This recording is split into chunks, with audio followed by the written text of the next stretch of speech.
Yeah, giving Trigo money. Wait, I'm ready. Yeah. Wait, what? No. Also, good evening, everyone. Welcome, welcome, welcome. Here we are. It's Thursday instead of Wednesday, so welcome back to the WahCast. I am here today with the one and only MishoManokit, or Floofkit, or whatever you want to call him. Hello. Hello. All right. Let's hop Hi. over to the live stream. Maybe. Ooh, hold on. I forgot to do a thing. Okay, now I did the thing. The thing has been fixed. Oh, I actually completely forgot that I was in. That I was. Yeah. Hi. You Yeah, have to start it like this. Okay, look, it's not what you think. Hold on. Hi, Trigo. Hi. Hello. It's what you think. It's Swear. nope, Totally. nope. Oh, Nope. God. Oh, wow. Well, I mean, oh, okay. Damn. We're starting off this week Jeez. with a hell of a fucking start. Oh my gosh. Jesus. But hello, everyone. Good to see you all. I hope everyone's having a great rest of your great night and so far, and just yeah. Let me get situated real quick. Hold on 1 second. Yeah. That looks. I know it's do it's it. a I struggle. believe in you. It's a Come on. struggle. It's a struggle. It's a struggle. It's You got fine. it. You got it. You got it. I'm semi-professional. I'm semi-professional. I know what I'm doing here. Semi-professional. Got it. Semi-professional. Okay. I kind of know what I'm doing. Semi. You sort of know what you're doing, but not really. But not really. I mean, Not really. but yeah. Anyways, let's hop right into it. Hi everyone, it's me. I'm back. We're back here with another week and another WahCast. So why is everything mirrored? What the? There we go. Hey. But Fister, Danny, Nuboy, Tiger, good to see you all. I see you all in here so far. Welcome, welcome. So I have here today a good friend of mine. I'm going to give you a little bit of an introduction. Don't worry. I'm not going to leave you hanging. I'm not going to just like throw you into it and just be like, hey, tell us who you are. But today we have, you might know him from Misho's Vibe Night, hence the name. Misho's Vibe Night. He's also, you know, a good DJ. Does a lot of other stuff like that. But I'm not gonna tell you everything about him. I'm gonna let him do that for you. So yeah, let's start off with that. So Well, hello everyone. My name is Misho. As Trigo said, a lot of people know me from Vibe Night or Misho's Vibe Night, which is a party, an event that I host here in VR chat on the last Saturday of every month. Apart from that, I'm a photographer. Do a lot of photography IRL, mainly specializing in a lot of automotive photography. So a lot of cars, exotic cars, street tuned cars, all that kind of stuff. I'm also just starting college as well. hell And yeah, we'd love contrary to to see popular it. belief, I am very young. A lot of people like to think that I'm in my 20s, late 20s, but I'm actually 19. So fun fact to Hell start this yeah. off with. So yeah. Good. You're starting off at a good time though. That's the thing. Like, you got this really going for you. You seem to have a lot of plans set out. I mean, the roadmap, I'm sure, for Vibe Mhm. Night and other events that you have in mind are all formulated for the most part. I mean, 2022 was a big year for you guys, right? You guys broke a few Mhm. big fucking records of A attendance lot of and records. a lot of records, new yeah. a lot of new technology going into it and everything. Like, you guys really Mhm. killed it last year. So for those, yeah. Heck yeah. So I guess let's go into that. What is Vibe Night then in that state?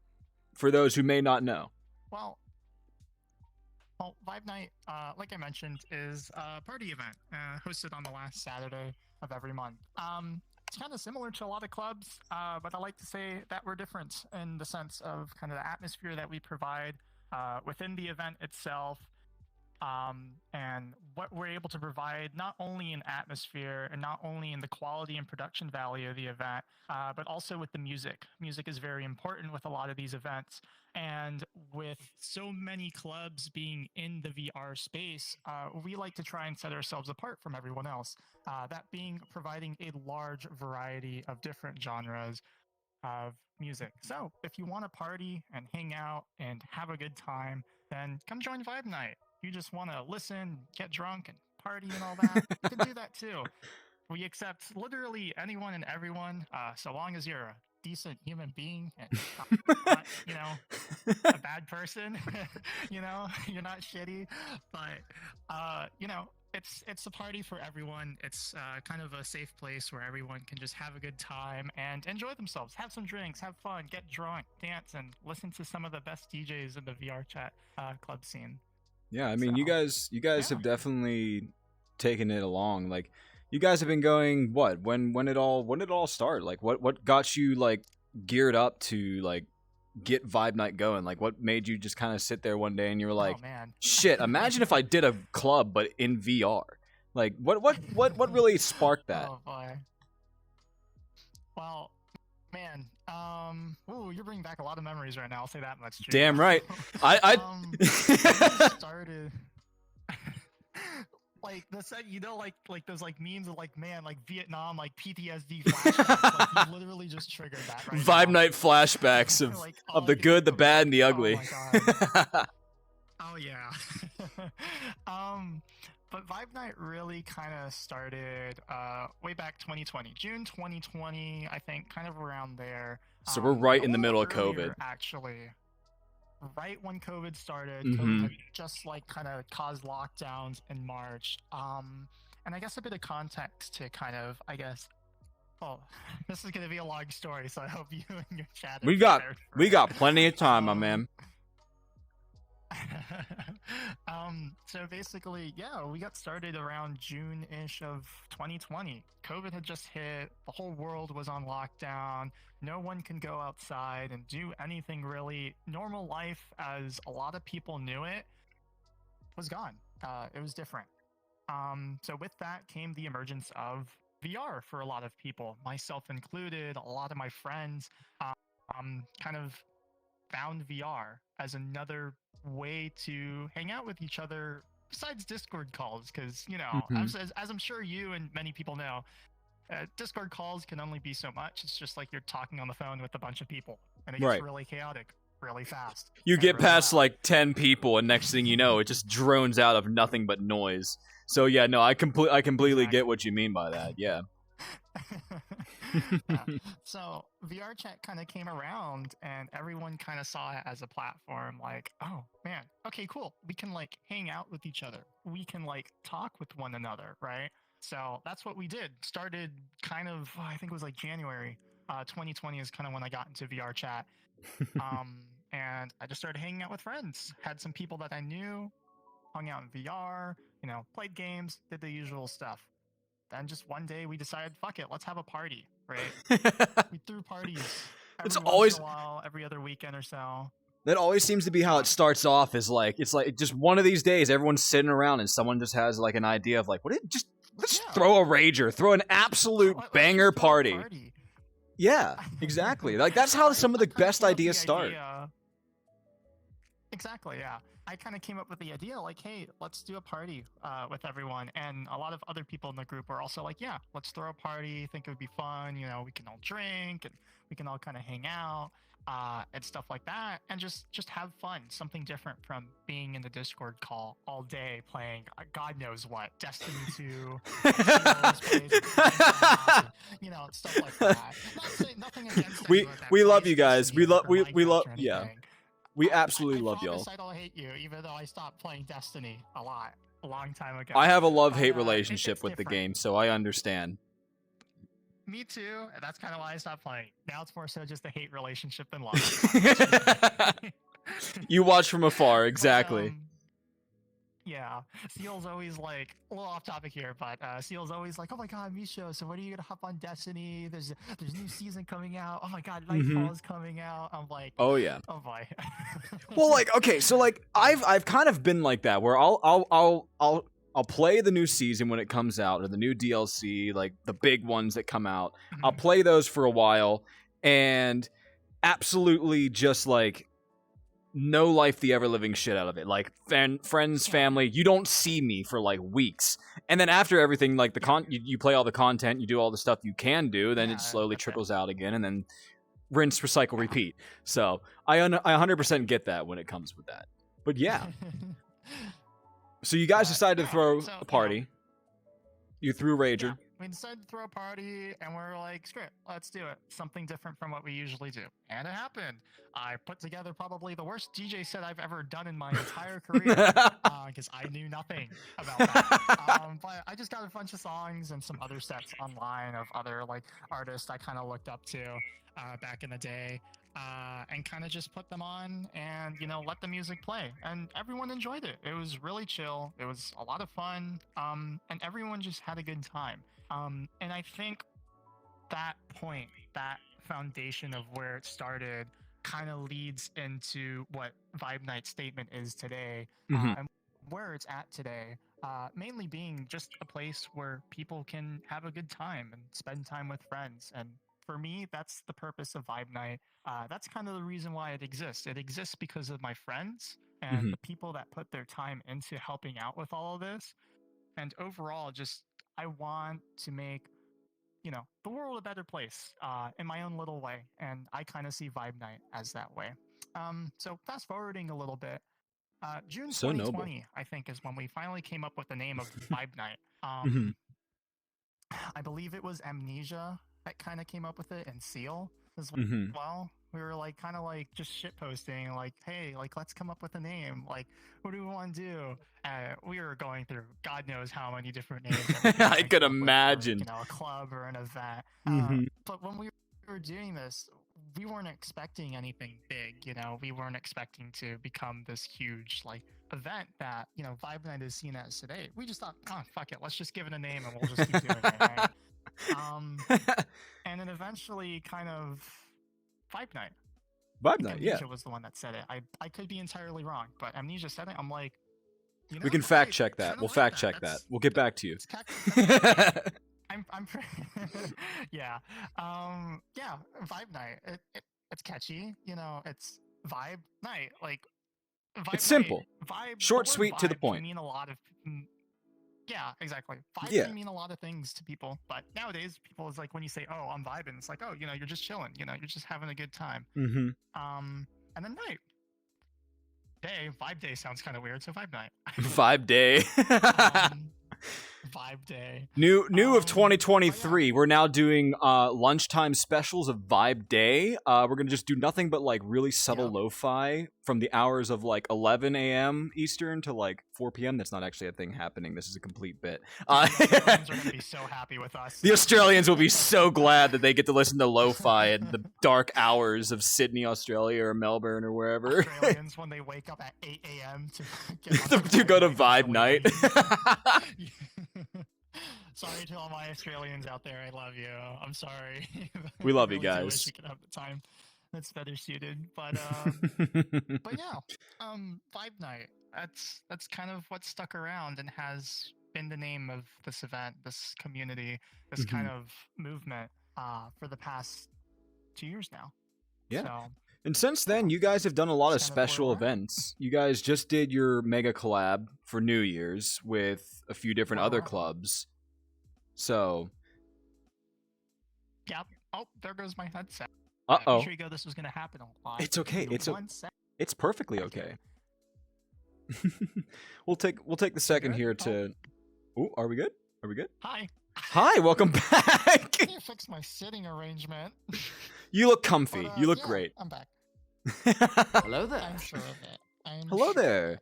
Nuboy, thank you for the follow. Welcome, welcome, welcome. I hope you're enjoying the our talk so far. As you can see, look. Just look at this face. How could you hate this face? This is the derpiest looking Manokit you will ever see in your entire life. I can almost hear Amnesia. I would say I can almost hear Amnesia telling you to close your eyes. So. Yeah. For sure. He loves telling me to do that. Oh, man. Ooh. Vodka. This drink is good. Oh, there goes my controller. Oh, yeah. We are casually having a couple drinks. Misho here is what's on your palate for tonight? I decided to make a very simplified version of the Vibe Night special. You have a special? I came up with just out of the blue.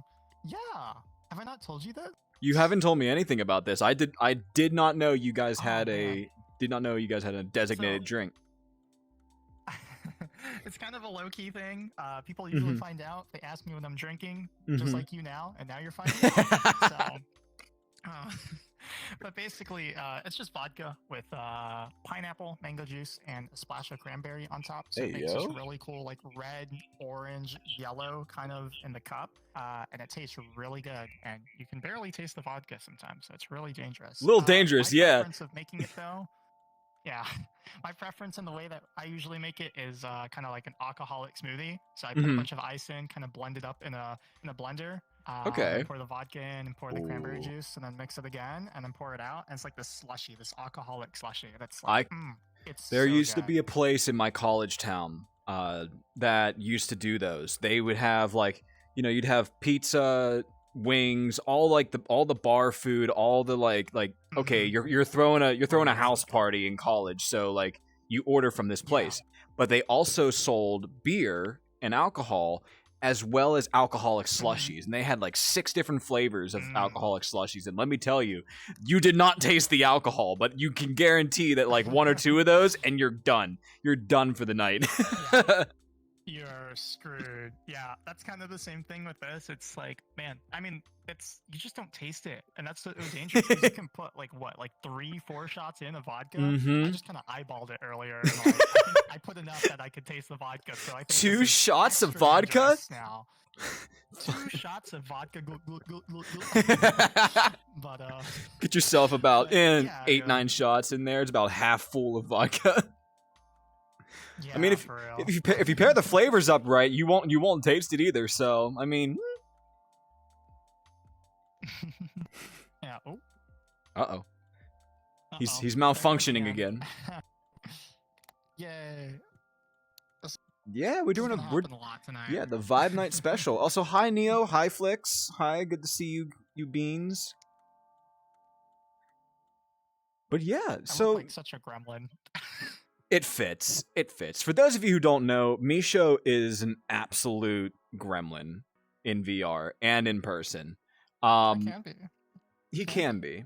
I'll put it to you this way. When it comes to when it came to MFF, Misho was the first person I got to meet in person from the dumbasses and everything like that. Oh God. So, do you want to tell your perspective or my perspective? Oh man, this was hilarious because okay, so MFF, right? That just happened recently. It was about a few weeks ago now. Early December, first weekend of December. About a month ago, yeah. Wednesday, Thursday. I already forgot. Wednesday. It was Wednesday. Yeah, Wednesday. Yeah, most of us flew in Wednesday. Early in the morning. It was like 9 a.m. something like that, and I'm here texting Trigo like, "Hey, I just landed," and he landed like an hour before me, so he's been waiting a while already. So I like text him. He's like, "Hurry up, bitch! Get to your gate already! I'm waiting for you." And we're just like messaging each other on Telegram, like, "Shut up! I'll be there soon. I can't make the plane go any faster." And whatever. Get to the gate. I walk out and I'm looking around. I know what he looks like. I know exactly what he looks like. I could see him from I'm away. easily recognizable. But I didn't see him. That's the issue. So I go out of the gate into this main little area where all the other gates are in the terminal, and I'm looking around. I look down at my phone and I message him like, "Hey Trigo, where you at?" He's like, "Nice AirPods, bro." I'm like, I forgot I texted that to you.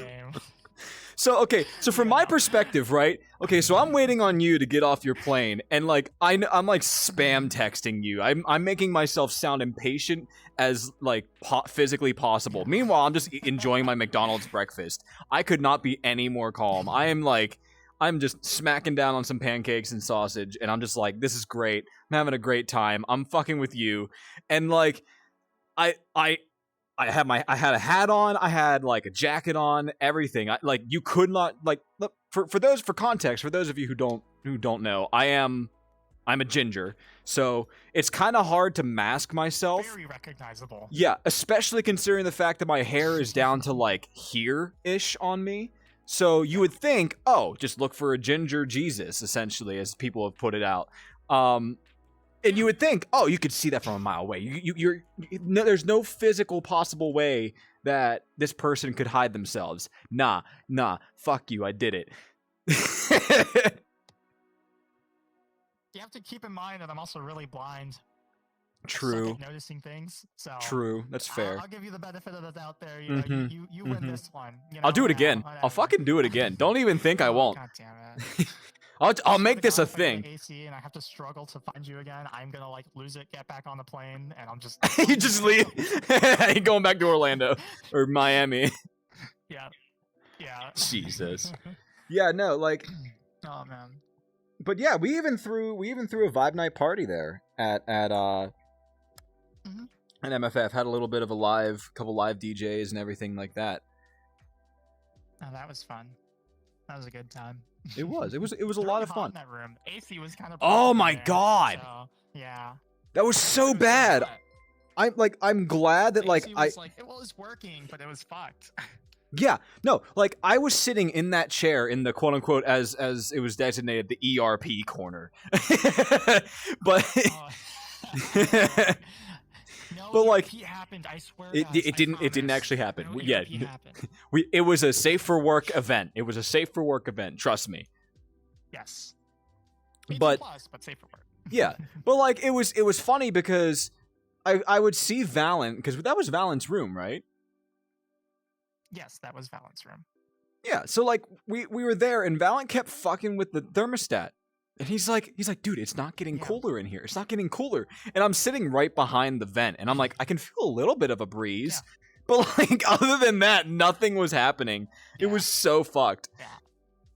No, it was horrible. I honestly don't know why. I asked Viserion, because Viserion, right, he does a lot of like technician work, stuff like that. HVAC and stuff, yeah. And I asked him, he was like, we talked about it. He's like, oh yeah, AC's fucked. I'm like, oh, okay, cool. So now we know we don't have AC for this. Everyone's literally going to be dying of heat stroke in this room. Thankfully, we had water. Thankfully, we passed that around. It was nice ice cold water that we had in the fridge and stuff like that. So we were able to keep people hydrated. We made sure people were safe. They had drinks. We had Gatorades around. I think we had some Red Bulls as well or something like that. Or, no, it was Mountain Dew is what we had. That's right. Well, like the Kickstarters or something? Like, hey, you guys want a drink? Here you go. Yeah, basically. Yeah. So, and people rotated from like staying in the room and leaving and back and forth because it was much cooler in the hallway. People would go out into the hallway. People would go out into the hallway, kind of cool down, and then they'd come back in, and some people would go out. But overall, I think we handled it really well. It was a really chill party. It was a lot of fun. It was Goofy, DJ Goofy, they played for us. That their set was awesome. They really got people moving and the crowd going and stuff. Yeah, that was crazy. Valent, Linksy, they did awesome. Morganite as well. Shout out to all of them. I also played for the event, but I mean, I can't really shout myself out. But shout out to Misho for playing at his event. Thank you, Trigo. Hell yeah, you're welcome. Anytime, man. Oh my god. But yeah, so like, so you definitely could say, like, just given that little bit of a roster, you could definitely say that you yourself are well integrated with the VR DJ community in that sense. So a lot of people know you. A lot of people know you by name, and of course, in retrospect, you know a lot of people in return. Like you mentioned Valen, you mentioned Linksy, you mentioned Goofy. Like you are pretty well integrated with that community. So I guess as someone who, like, I myself, I'm relatively newer to it. I've been kind of, doing my own little thing with music and getting back into it and getting more familiar with it. What all inspired you for all that? Because that's something that a lot of people, I think, like, people see Misho, right? They see you, they see Vibe Night, and they see the stuff that you do. But then at the same time, like, yeah, you also do music. You do your own stuff. So I guess kind of in tandem with Vibe Night, both of those, I'm sure you kind of worked those together and built those up together. So with Vibe Night, we got that story. But what got you started with DJing? What all got you into that? Oh boy. Well, I've always. We're liked taking music, lots of trips down especially memory as a little road tonight, kid. man. I'm just warning you ahead of yeah, time. we are. Oh, we are. Well, if you guys are getting the whole story of Misho lore right here, so this is the Well, that's why we one-time have shit. you here. We want you to know more. We want to Yeah. know more about you. But yeah, I've always loved music, especially as a kid. My father would always used to burn CDs and have like old like EDM, like trance stuff like that. Oh, like, yeah. old music, like early 2000s kind of stuff. And he would like put that on CDs, and whenever he was he was at work, I was home, and I would just like kind of put the CDs into the computer. I just let the music play, slap on the visualizer, and I would just jam out like this old school trance for like Hell yeah. hours until he finally came home. Like old like So I UK think underground I've stuff or always something. loved music. Yeah. Hell It's- yeah. It's old stuff. But I can't remember it all by name, but I know it was kind of like that kind of style of music. I know it was kind of like old trance and stuff like that from the mid 2000s. Yeah. Old trans. and that Old trans, guys. progressed, old trance. Mid 2000s. I'm Right. making me feel old on this one. Holy shit. I was a kid like around that time, right? I mean, Like, so was I. 2009. You know. I mean, okay, 2009 I was in 8th grade. Let's put it that way. Let's get that, like, give you a little bit of a of an idea of where we were in life at that point. I was a freshman in high school in 2010. So for you, like, give it what, 8 years behind? So 2nd grade for you? Yeah. So I was young. Yeah. I was a little baby. A little baby. Little baby a man. Baby Misho, Little baby man. Figuring out the world of music. And yet, even now, with all these years, even still today, you still can't swim.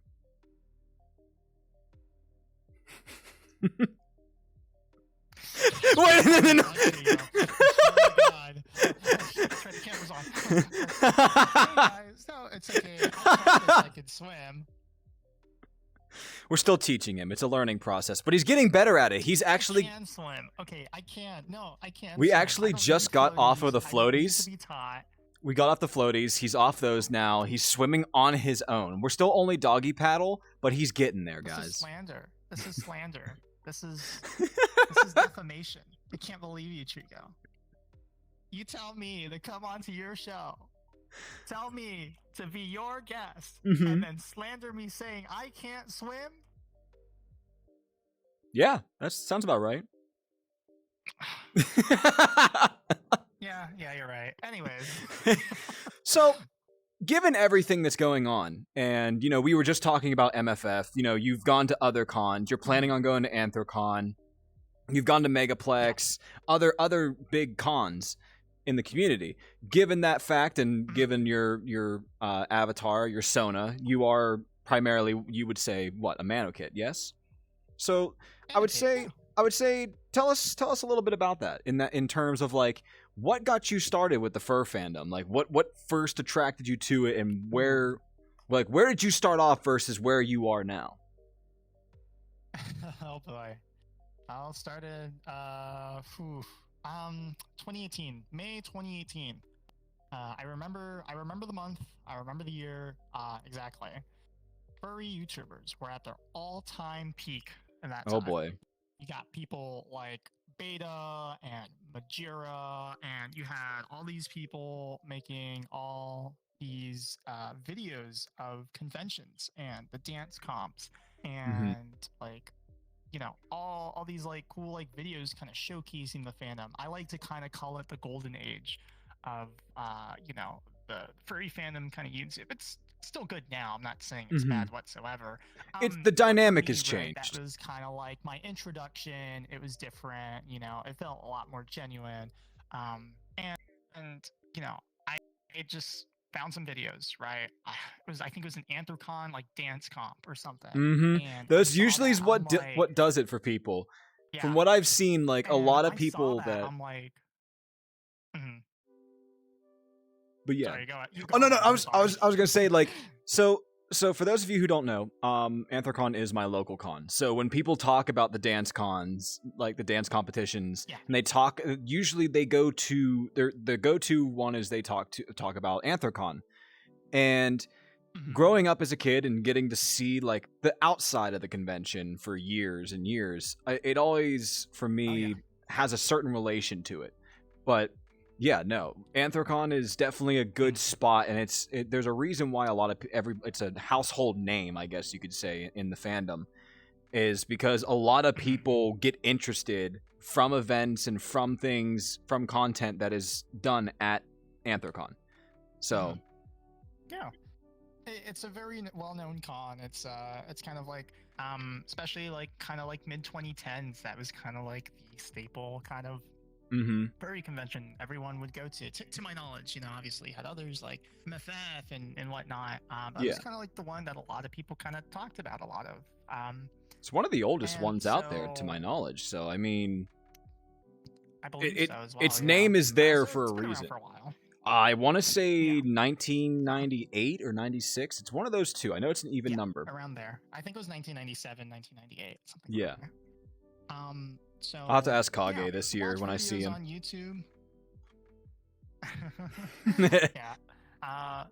But yeah, kind of just saw videos on YouTube, and I'm like, I don't know what the hell this is. This looks kind of weird, but fluffy animal people, you got me. I'm in. Give me your entire stock. You son of a bitch, I'm in. Exactly.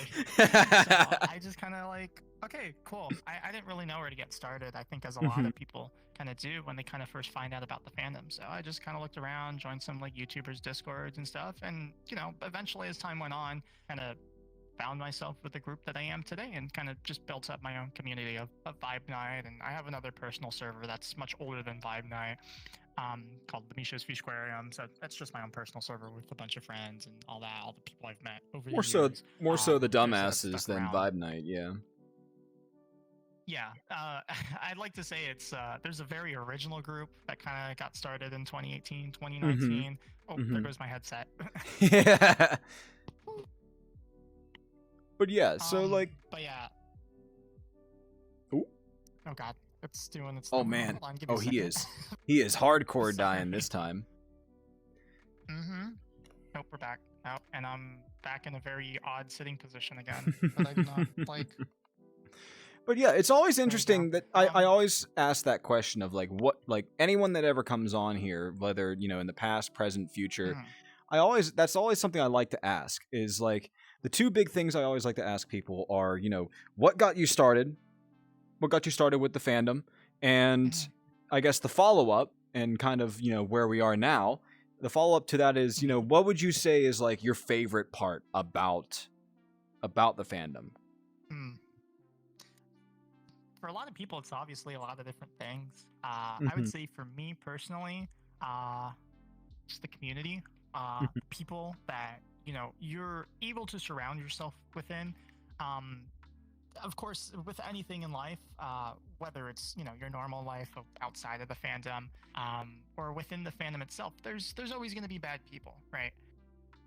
But really finding those good people and surrounding yourself and with those good people, those that genuinely care, and those that, you know, really want to stick around, I'd say is one of the best things to me, right, that's ever happened in this fandom is getting to meet so many, you know, wonderful, talented, kind, genuine, amazing individuals that are really just people that you would never expect or even probably meet in your real life. I feel like people have a lot of different mindset kind of within the fandom itself.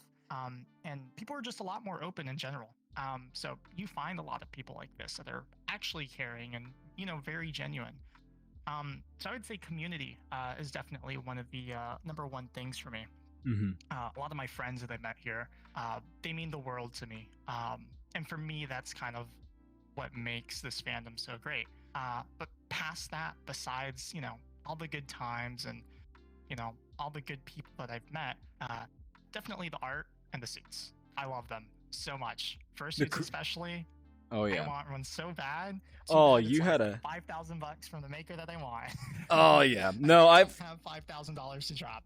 I've already been like looking because like I've kind of more or less been like trying to start researching because this year might not. I want to get VR and my PC set up. I want to get that more upgraded to handle more stuff, and full body is one of the things that I want to try and get through this year.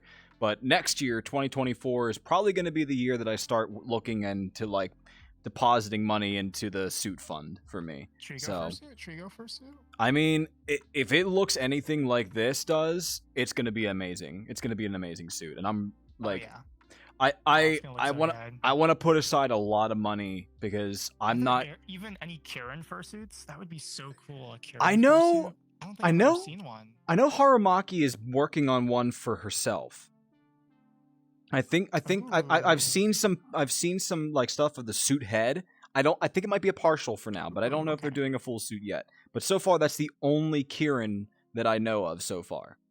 But even then, I would say like yeah, I use the Kirin base, but like the Sona myself, like himself, Arenides, he is he's a red panda dragon, so he's a hybrid of that. So this is the closest avatar base that I could get to what he actually looks like. But there'll be some minor tweaks and stuff. Yeah, I'll know for sure. Speaking of such, what about you? So tell us a little bit about yours. Obviously, Manokit, but what led you to develop Misho? If that's even their name. Oh boy. Yes, Misho is the name. That's what I go by. That's my persona. Oh man. How do I say this? How do I explain this? A lot of versions to get to where we are today. Trial and error, what works, what doesn't, yeah. I think I went through like 20, 30 different variations of designs and color palettes and like just markings. For this, and that was over the last 2 years. Remember, I got into the fandom in 2018, so Oh fuck, dude, I've been in the fandom for almost 5 years. Holy shit, Misho, Damn. Look at me. I've been around since 2009. I've been around since 2009. It goes by fast. Let me tell you. 2018. Hold on. We're on 14 years for me this year, so it's yeah. Woo, yeah, yippee! Woo! Yeah, you can't see me toast, but I just raised a glass in IRL. Here, I'll take a shot to that. Yeah. Cheers. Cheers to that. 14 years, and then 4 years for you. Almost 5 for me. Hell yeah! Awesome. Delicious. Oh man. But yeah, a lot of variations. A lot of time kind of went into trying to make this design. Kind of aspects of like one character I really liked from this fursuiter a really long time ago, but I obviously made it my own. It's a very different design from them.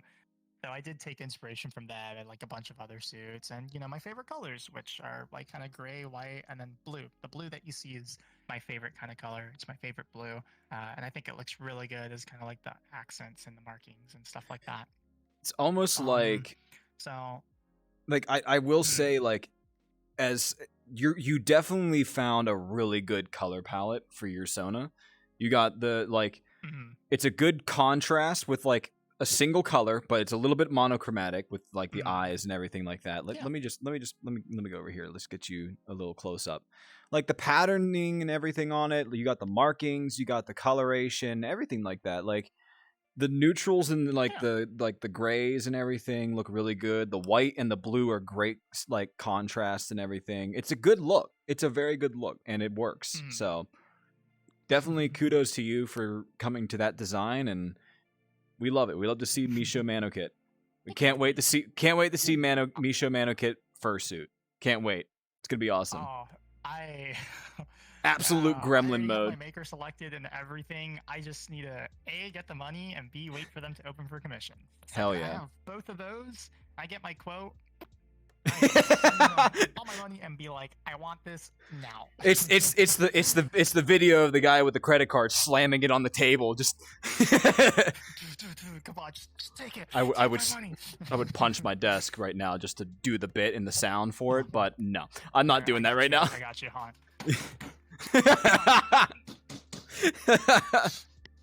We love to see it. But yeah. But yeah, so a lot of variation, a lot of time, put a lot of work into this. Means a lot to me. It's kind of, for me, it's kind of like a lot of people kind of, personas is kind of like a representation of themselves or who they want to be. I guess Misho for me, right, is kind of a mixture of both. He's kind of interpretation of myself, who I am as an individual, especially like once you get to know me and stuff like that. Very laid back, super chill, very talkative. You get me about something, I'm probably not going to shut up for the next 3 hours. Well, we do have like another. Now. Yeah, I was gonna say we have plenty of time for you to talk. I mean, I'm just saying, like everything, all things considered, I will definitely 100% agree. Like, especially getting to see you in person and everything, you are very much a genuine chill person. Like, I would think, I see you in VR, I see how you get your gremlin energy, as we all do from time to time, but in person you're just like, what up? It was real laid back and everything, so it was good to see that dynamic contrast and everything. But 100%. Yeah, I think I kind of attribute that. I'm pretty shy sometimes, so even doing this for me, and like I know you and everything and stuff is like, whoa, a podcast, talking about questions and stuff like that. Whoa. Yeah, exactly. But like even then, it's still like, I'm just like whatever. I just kind of treat it like, okay, cool. I get to talk, hang out. You get to learn more about me. I'm sure a lot of this is you're probably like, well, I didn't really know that. Or like, okay, this is kind of new. This is definitely a learning experience for me because I mean I've known you since since I've kind of got integrated with the group back in April of last year. So I'm relatively new to the group compared to some of you guys with the veterans and everything that have been there since, like you said, 2020. Yeah. So definitely I would say this has been a little bit of a learning experience to know more about you, know more about Vibe Night and everything like that. So it's good to see. It's good to know this stuff now, because going into it and seeing the event and getting to experience it firsthand, now I have that knowledge, of that background knowledge, to kind of sit there and go, this is where it started, this is what happened with it, and this is where they are now. So it just makes the accomplishments that you guys have done all the more impressive, and all the more things you guys should be proud of. Because just from the little talks that I've heard between you and Goofy and Ziggy, or other people in general that have worked with progressing everything forward, I can't even fully comprehend it because it's outside of my own knowledge. So you guys are definitely doing great stuff with that. A lot of work that goes into it, I can say that much. Hell yeah. A lot of hours, a lot of time, a lot of, work. It's a lot, but it's fun. I think it's very worthwhile in the end. I think a lot of people enjoy the event, in that regard, and I think it makes a lot of people happy. And that's kind of the goal for the event. It's to, make people happy, let people have a good time. Part of our mission statement is kind of it's on the last Saturday of every month. So I usually like to tell people it's a good way to kind of refresh, kind of end the month on a high note, and get right into the next one. Just get rid of all the stress that you have, and just party for one night. And just have a good time. If you don't have work, hopefully, or you're not busy, there you go. You can party and prepare yourself for next month. So exactly. That's usually what I like to tell people and kind of portray Vibe Night as. End the month on a good note, and go into the next one on a vibe high, I guess you could say. Drunk or having a good time. Exactly. So I guess in that instance, what would you say? What do you guys got? I know you obviously can't tell me everything, and I know there's a lot of shh, don't tell me this. But what would you say is like a future goal of Vibe Night? Like, let's say, you know, we're back at this situation. We're back here. We're back. We're having another talk. Maybe, you know, like I have you on as a guest again, or you know, you're on. We're just chilling and just chatting in a VC or in person and stuff. Like the next year, the next, you know, few years. Where do you what is something you see yourself working with the Vibe Night team to progress it further? Like, where do we go from here? I think honestly, all we really can go is just keep developing, keep making the event as good as we can make it in terms of production value and quality for our attendees, and as well as accessibility and making sure that people have a good time. To me, those are kind of like the fundamentals of Vibe Night: is making sure that everyone has a good time, making sure everyone enjoys the event, make sure, you know, it's a safe place that everyone can just have fun and dance and party and listen to music. Um, as for production value and just increasing the quality, it's something that we're already working towards every single month of the event. We're always trying to make improvements. We're always trying to communicate better between our staff members and as well as with the community as well. We're always just trying to make it look better, make it feel better, make it, you know, the best that it can be every month. And sure, there will be some bumps in the road. There will always be some hiccups.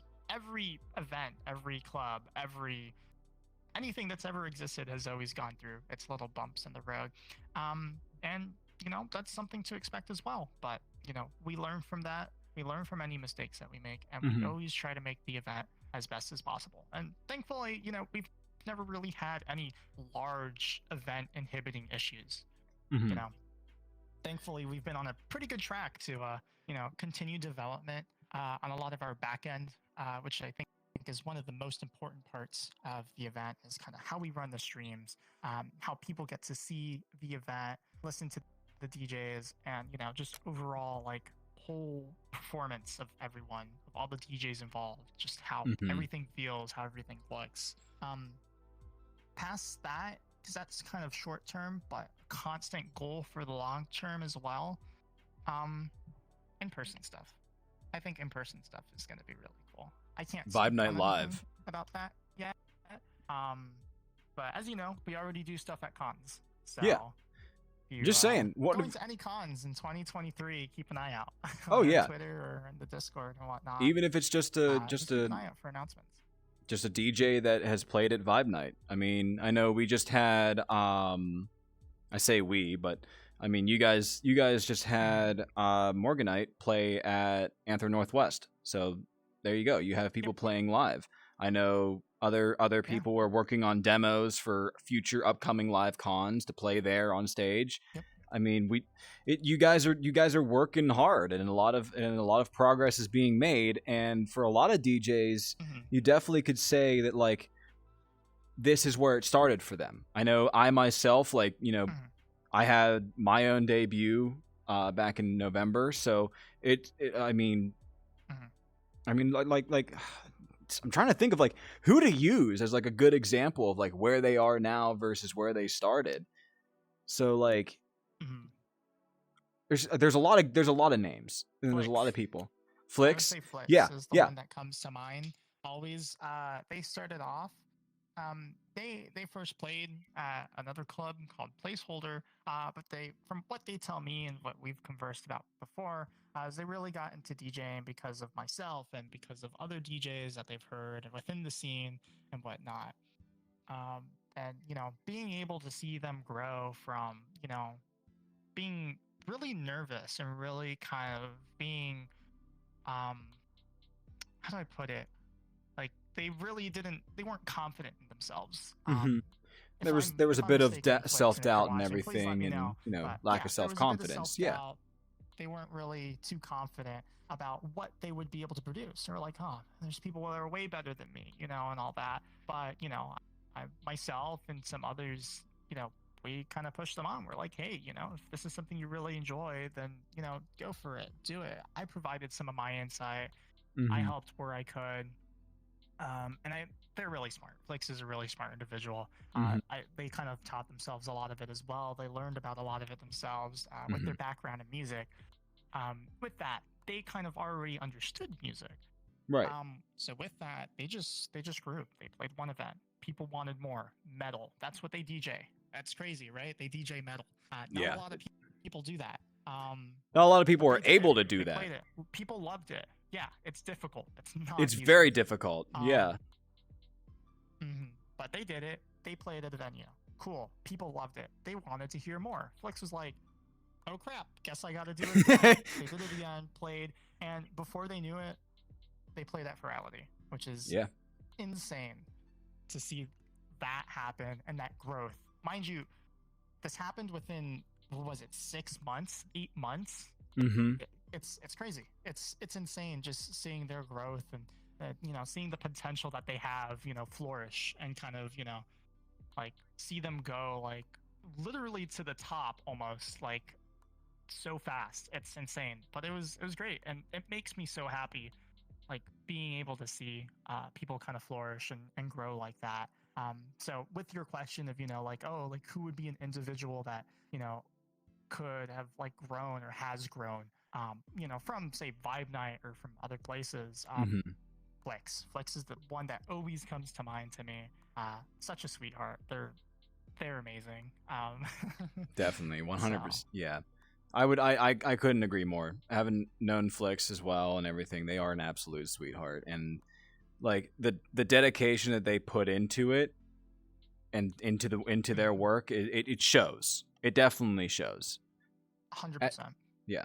100%. As does a lot of people. Like, I mean, there have been people that I've met through Vibe Night, through the group and everything like that, and just like hanging out more with you guys while you work on your music, and I kind of just sit there and mess with buttons. And I've talked to and met people that like I would never imagine. And there's still more that I haven't met, and that like I plan to in the future. But like for the most part, yeah, it's a hell of an amazing thing to see when something you started with the intentions of helping others, like you said, making the world a better place and helping people find like their I guess their role and everything. Yeah. And then seeing that actually play out. Found, like, yeah, a lot of people I feel have kind of found their purpose in a sense. I know I've certainly found mine in my life, right? I know what it is that I want to do in my life now, right? Especially because of Vibe Night. I feel like it's also provided a lot of other people with inspiration, with a sense of purpose, with a sense of belonging, with a sense of, they're contributing to something more. And it is. It's, again, I always say this. Vibe Night to me isn't just some other club event. I'm not in it for the fame. I could not care. I'm not in it for the money. We don't really make much. We have a Patreon. All that money goes right back straight into the event, paying for the streaming services that we use, a lot of the softwares and equipment. So at the end of the day, we want to do this because this is something that means a lot to me, means a lot to us. And we really want to see it prosper and want to see people enjoy it. We want to see people have a good time, have fun, enjoy their time with friends, make memories, because to me that's what Vibe Night is all about, is making memories, making friends, having a genuine moment with people and just positivity and having a good time. And that's, I keep saying it, I sound like a broken record, but that's what it is. No, but you raise a good point on that. Something that I never wanted to change. Yeah, you raise a good point. Like the Vibe Night group, I guess you could say, of like people who have shown interest, have seen like advertisements or whatever have you of the event and everything. They'll go to the event, they experience it in person, they end up really really loving it, and they stick around and they keep coming back and they keep seeing more, and then they find out, okay, there's like other stuff to hang out with, there's a more social group to it. They come in, they hang out with that, they become more social with everything, and they just keep going with the aspect of like it's developed more into its own sense of community at that point. It's its own like portion of I know it's going to sound a little bit cheesy when I say it, but like it is developed into a family of sorts. Everyone there is super close with one another. Everyone there like supports one another. You guys are well integrated with each other, and it's a very good position that you guys are all in. So definitely at the end of the day, the way I see it, right? As many people may see it as an organization, which we are. I would like to say we're an organization. Something I can say actually is that we're working on becoming a 501c through a nonprofit. There so you it's go. something that we're actually going to be working on doing this year. But at the end of the day, as much as people may see us as an organization, which we are, we're an organized group of individuals who have a common goal, an objective with Vibe Night. We're also just a bunch of really good friends. That's not like we're all friends in this like event. The staff team, we all know each other. We've known each other for ages. It's like, so it's not like, oh, we just hire someone and like we don't know them. And not saying that like we don't hire people that we don't know. But, like, when you come into the Vibe Night staff, when you come into Vibe Night itself, the second you join and the second you decide you want to stick around, that's it. You're a part of it. You're part of the friend group. You're part of, as you like to say, the family. More so if, you end up becoming a staff member, then that's its own little tight-knit little family within it of itself, Getting more involved, more integrated. Vibe Night, we're all working to make Vibe Night what it is every single month. And when I say it's a lot of work, and when I say we're always looking for more people, it's a lot. But we make it possible as best as we can. We always try our best every single month to put on Vibe Night as best as we can, and making sure that people enjoy it. So at the end of the day, we're all friends, we're all family, we're all very close with one another. We all know each other pretty well. And Hello there. if, you join, you become a part of the staff team or become part of the community itself.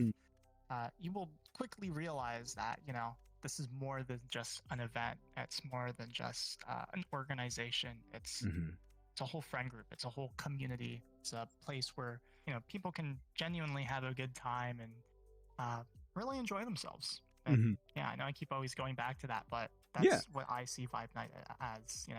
It's the goal that you set for it, and it's the goal that is being met every single day, and it's the goal that you guys are planning and maintaining. So it makes sense for you to be proud of that. Also, hello, Corey. Thank you for the follow. Good to see you, Bean. Hi, Corey. Yeah, that's one of our DJ judges. I know, it's crazy. Hi, Corey. So yeah, tell us about that. Tell us about the like for people who might be a little bit interested with that. If people are out here, looking to apply, or people are getting like started and want to know what's up with that. How does that process usually go about with you guys picking like DJs and stuff for each month? Because I'm sure you guys do 12 events a year. 12 events every year, sometimes more, I think, if you guys are doing like special events and stuff. So, but you guys choose. You guys it's 12 a year. Yeah, you guys do judging, and you go through the process and everything. So, yep.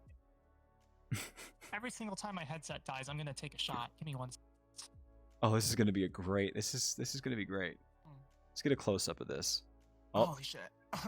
There we go. Delicious. Delicious and nutritious. Oh, and it died a second time. Oh no, it's back. Okay, we're good. I thought it died, like, back to back there for a second. I was gonna be like, well, okay, 2 shots. No, we're good though. What was the question again? DJs, that's right. Okay. Sorry, there's no refunds on questions. You got to figure it out. I won't repeat it. Oh, damn it. So yeah, DJ applications open usually at the end of every event. So usually the day or the week after.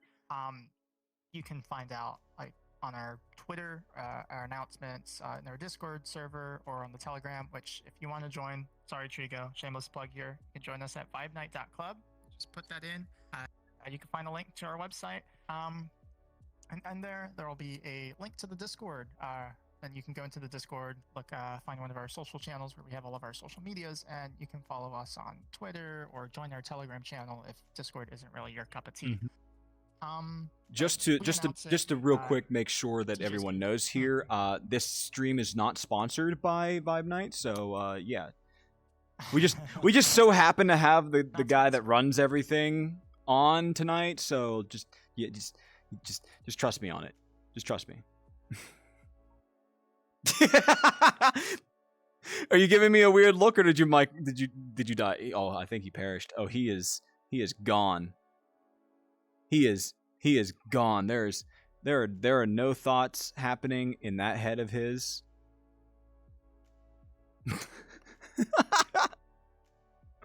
Oh dear, everyone.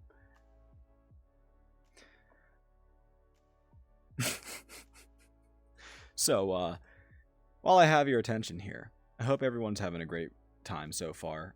We are at the halfway mark. We're going to be trying to more or less get things. We're going to try and switch over. We talked about Vibe Night, talked about, Misho, got some introductions and everything like that. From here, though, I think we're going to get more into the standard, formula of the WahCast. So get ready for those questions. We'll be he straight up crashed. Oh, he crashed. Oh no. Let's try and get him back in here real quick.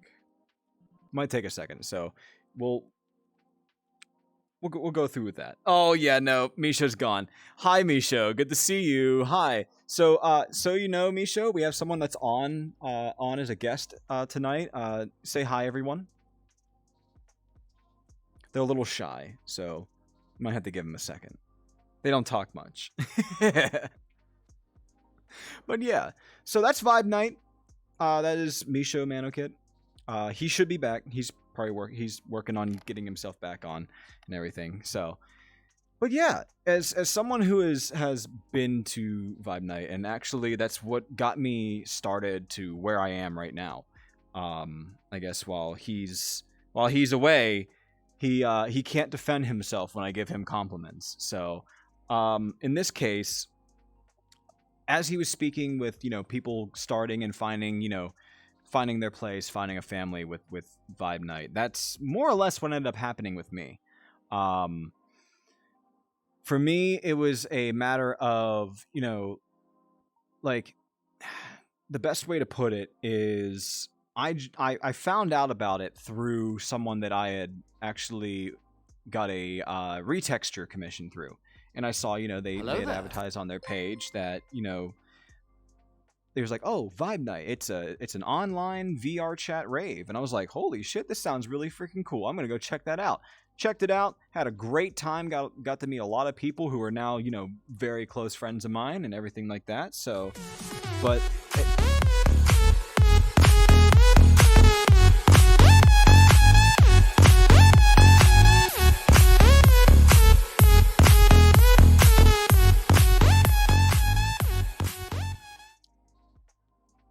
Thank you, Neo. Thank you for that. Also, Nightshades, good to see you. Thank you for the follow. Welcome to the Dirk Den. We're in the middle of, for those of you who don't know, by the way, I guess while we get him back in here. So what this is my own little podcast that I do. It's called the Weekly WahCast. Red Panda Wah. I know it's quirky. It works. It works. Don't judge me. It works. Okay. But yeah, this is I do this every Wednesday, or try to do it every Wednesday. It might be getting switched up with work schedule and everything, getting all mixed up and everything. But yeah, for now it's on Wednesdays. Might be getting switched to Sundays just for convenience sake. If I try to get people on like Misho here and everything, and try to get all that taken care of, so that way I can better schedule people and get them on and be able to share their experiences with you guys. But we got him back. Welcome back, Misho. How was your trip to How was your trip back to reality? The back rooms were not very nice. No, it's very scary in there. The graphics are a little off. little bit too realistic, Yeah, you a know? little- Gets like a little a uncanny little wonky, almost. you know. Yeah. Oh man. So where were we? We were What was just I trying to say? we were kind of just wrapping up about like, you know, finding community with Vibe Night and everything, and just like where things are going from here. And you did a little plug and then immediately died. So I think Yeah, I don't I think guess that's what I get for that. I don't think Daddy Bezos was, you know, appreciative of you plugging your rave on his No. holy twitch.com, twitch.tv. Nope. It was not. Unfortunately, no. I think I need to take another shot for that. Yeah, take another shot. You definitely got to take another shot for that. By all means. You know what? I'll take one with you. Go for it. Oh man. Cheers. Cheers. So, My drink. Misho, in case you aren't fully aware of how the WahCast usually works, now that we're into the second half of our thing, so the way this usually works is, you know, the community here, either live here on Twitch, or I have a account through an app called Telonym, which allows people to essentially ask questions anonymously, and then, you know, I kind of answer them. And they're really good. They're really good with conversation starters. They're really good with like getting everything like situated. Some of them are like real simple. It's like, you know, what's your favorite like pizza topping? But some of them are also like really deep and sometimes thought provoking. So yeah, we'll dive into that shortly. But that also means for you guys as well, feel free to ask Misho any questions if you do have any questions. While he's on here, feel free to get them all out and, you know, ask this bean right here, like, what's on your mind. More than happy to answer any questions. Exactly. Anything and everything. Anything, everything, and everything all at once. Almost anything and everything, except my deepest, darkest secrets, Oh, Trico. we'll get into those. We'll get into your deepest, darkest secrets. We'll get. Okay. Also, Corey, trust me, I'm waiting for the right moment for that one. But let's see here. Do I want to know? Yeah, no, you don't want to know. Do I it's fine. Know? Oh, okay. All right. Let's see here. Okay. All right. This is going to be an interesting one. All right. You know how I said that this was going to get a little bit thought-provoking and everything, thought-provoking and like kind of philosophical. You ready for this? All right. So Anonymous asks, "What is the lie that you tell the most often?" Ooh. See, a lot of people can call bullshit. That's fine. You often can't bullshit a bullshitter either, so it makes things a little bit more difficult. Exactly. Okay. I don't know, because, like, I'll be honest, I usually am not the kind of person to lie. And you guys can take that however you want. Like, you can call bullshit and be like, oh, everyone does it. You're right. I do lie too. But I always try to actually be as honest as I can. I never like lying to people because I know someday, some point, it'll come back to bite you in the ass. Oh, yeah. And then that's no fun. That's no fun to ever have that happen.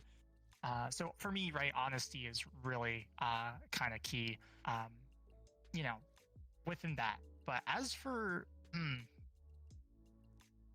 lie I probably do tell most often,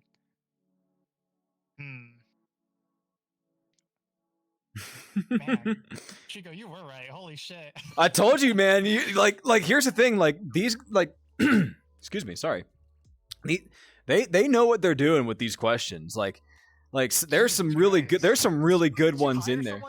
I do not hire them. This is solely all of these guys. Paid actors. Yeah, because that's it. That's the answer. That's why I can't afford like a fursuit to go to more cons, because I'm paying actors to ask questions on my podcast. Oh my god. I would say for me, like the biggest, like, what's the lie that I have something. Ooh, go ahead. No, go ahead. Oh, well, no, you go ahead first. I No, want to hear what I you got insist. now, so now I I know what to insist. look out for whenever you lie. No. See, here's the thing. I'm the host. I'm the host, right? So I'm being generous and letting the guest go first. Okay. Well, you said we were gonna get deep, so I'm gonna get a little personal here with everyone.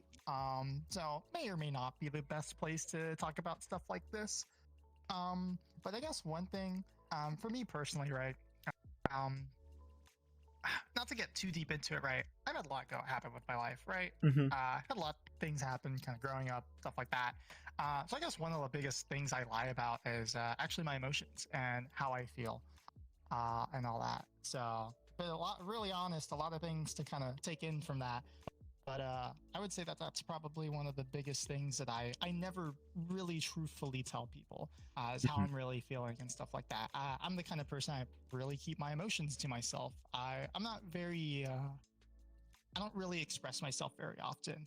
The only people I do really express myself to are my partner and my very, very close friends that, we have these deep and conversations with. So all in all, I think that's the biggest thing that actually I could think of, is probably that. Yeah. So That's honestly, I could definitely say it's a pretty good answer. Like you definitely like have that thought out.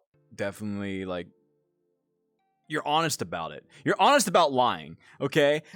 yeah, exactly. See, that's what I'm saying is like I'm not the kind of person to lie. I like to be honest about things, So I would definitely say in terms of like what would be like the thing that I lie the most about is like for me, I'm definitely like a person that if something is happening, I'm not usually one to talk about it.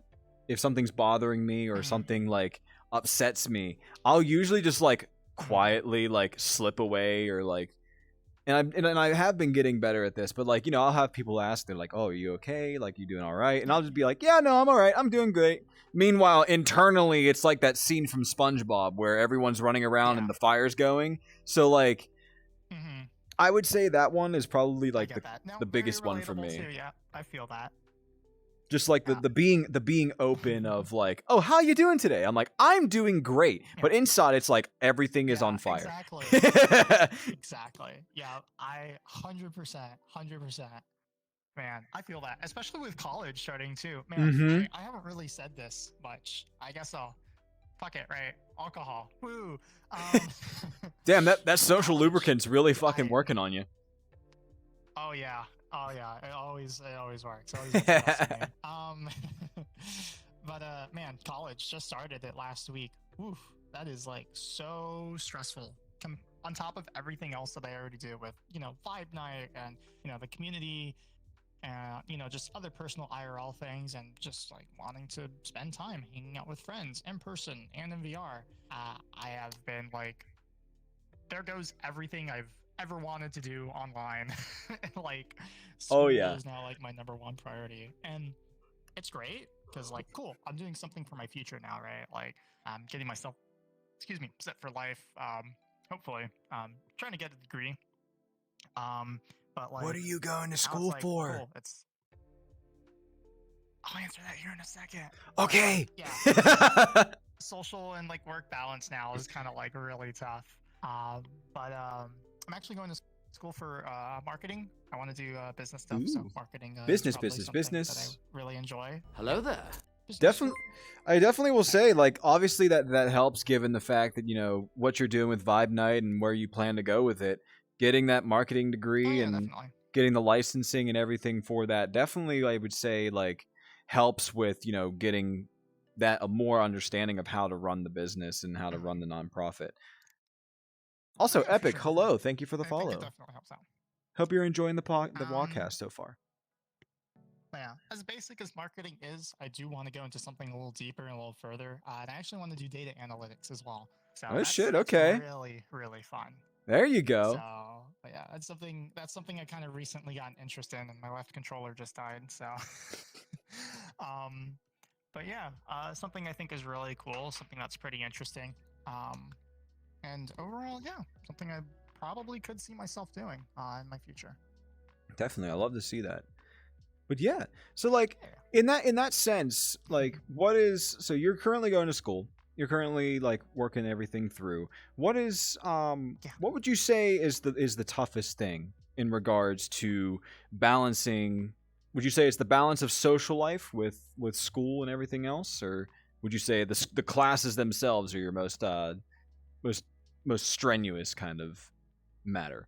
Well, it's my first semester, so it's my undergrad. I have, mind you, so after high school for me finished, what was it, like 2020? Yeah, I finished high school in 2020.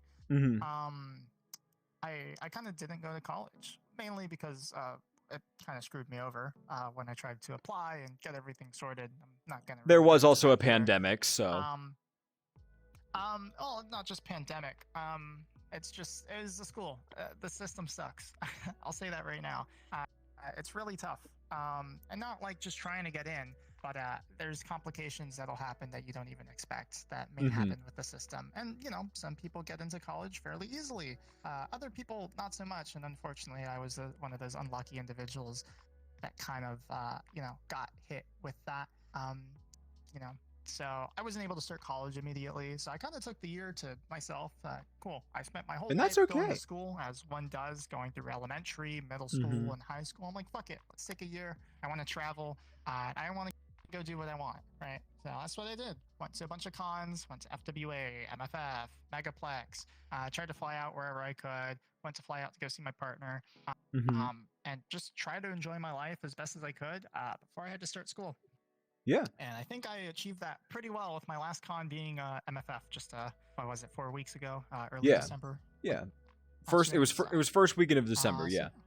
But like that's the thing too, is like you like a lot of people that I wish like more people understood is like you don't have to go like from high school directly into college. Granted, I get like some people it does. Because you're still in the groove of everything. But But like I would definitely say like being back in school. Yeah. I would definitely say like do it at your own pace. Like you definitely want to do it at your own pace. You don't want to rush yourself. If you feel you're not ready for it, you're not ready for it.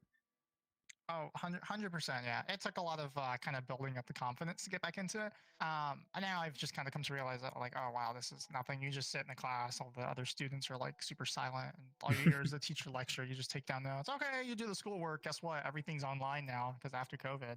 So it's like you just hop on your laptop or your computer and you just do all your work there. And that's it.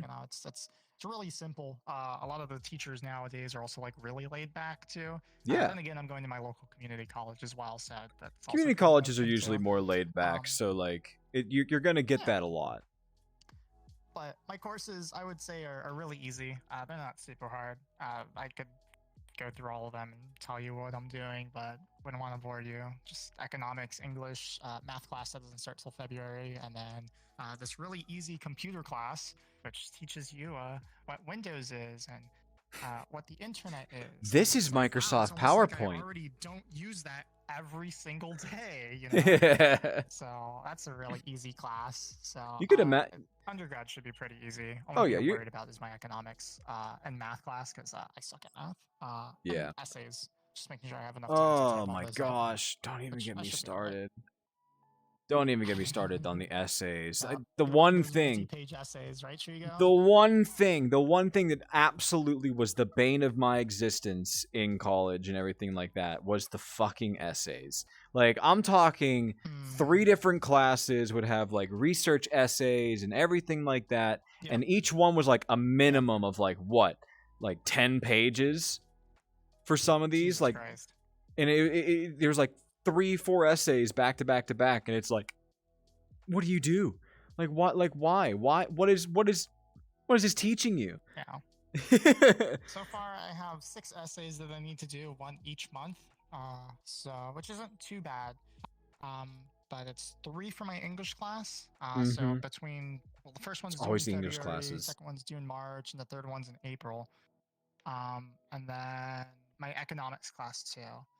You have to meet the Gordon rule requirements. Oh, there goes my controllers. My controllers are dying. I need to go get more batteries, but I'll keep talking. But basically, yeah. So those are the essays that I need to do, and yeah, all in all, that's it's gonna be great. I can't wait till I have to get around to doing those next week. So, Next week? Oh my gosh. yep, next. Oh, and my headset died. Give me a second. But yeah, in terms of all that and everything, that like the way you said, like college experience and everything like that, do you think that in some way, shape, or form, going to college, going and getting your degree and learning the skills that you learn there, do you think in any sort of way that that's going to like better prepare you for basically what you do now? Obviously, you know, you wanted to get into marketing and like, but is there anything like outside of Vibe Night in terms of what you want to do with like your marketing degree or whatever you end up deciding on? Not sure really. For me, I just kind of see it like that's kind of like I guess what I'm gonna do as a job, you know. Unless somehow start making money. Don't laugh at me. I'm trying to find my batteries. Hold on. I actually have to take off my headphones real quick. Hold on. He's done. He's gone. He's absolutely gone for. Oh yes, another shot for Misho. Don't forget whenever he gets back. I'll make sure to take one with him. But yeah, I know, poor Misho. We love him though. We wouldn't. A lot of us would not be here without him. And definitely, I would say like, it's amazing to see like what's going on with these projects. And I've been involved with stuff like this in the past, like volunteer experiences and everything like that, where you know a group gets together to create an event and go through with that event, and that you know that event starts to build up and set off, and it's very cool to see another one of those projects kind of have its humble beginnings and get to where it is now, because it's just it's fun to see. Welcome back. Hi. Oh. Hi. Hi. Hi. Like, what am I doing? What am I? Hi. Hello. What are you? I need to sit down again. This is not how, this is not what the chair is used for. Tracking, bro. Tracking, go burr. God damn, I got cake. Anyways. Couple of caked up avatars in this fucking stream. For real, for real. God Again, like I said, it doesn't help that Haramaki makes all their avatars like super caked up. Not that I'm complaining, but at the same time. Honestly, I got the whole bakery behind me. The whole bakery, oh my god. The whole bakery, the entire thing. I got the ovens, the bread, the loaves, the cakes, the everything. Hubba Bubba. You hate that I just said it like that. Danny goes, oh, calling you the Hubba Bubba. She. So I guess in that sense, like, what all? So I know you and I were talking a bit about your plans for getting out of Miami, and it's something I wanted to kind of bring up and everything like that with, you know, the quote unquote the Vibe Night house. You know, we're gonna do it. We're gonna have. I know we joked about it, but at the same time, like it's a very real possibility, especially like with you getting a few years of school through and you moving where like you want to move from Miami to Orlando area, correct, and be closer to school and everything up there. So definitely school, opportunities for work, etc. Yeah, exactly.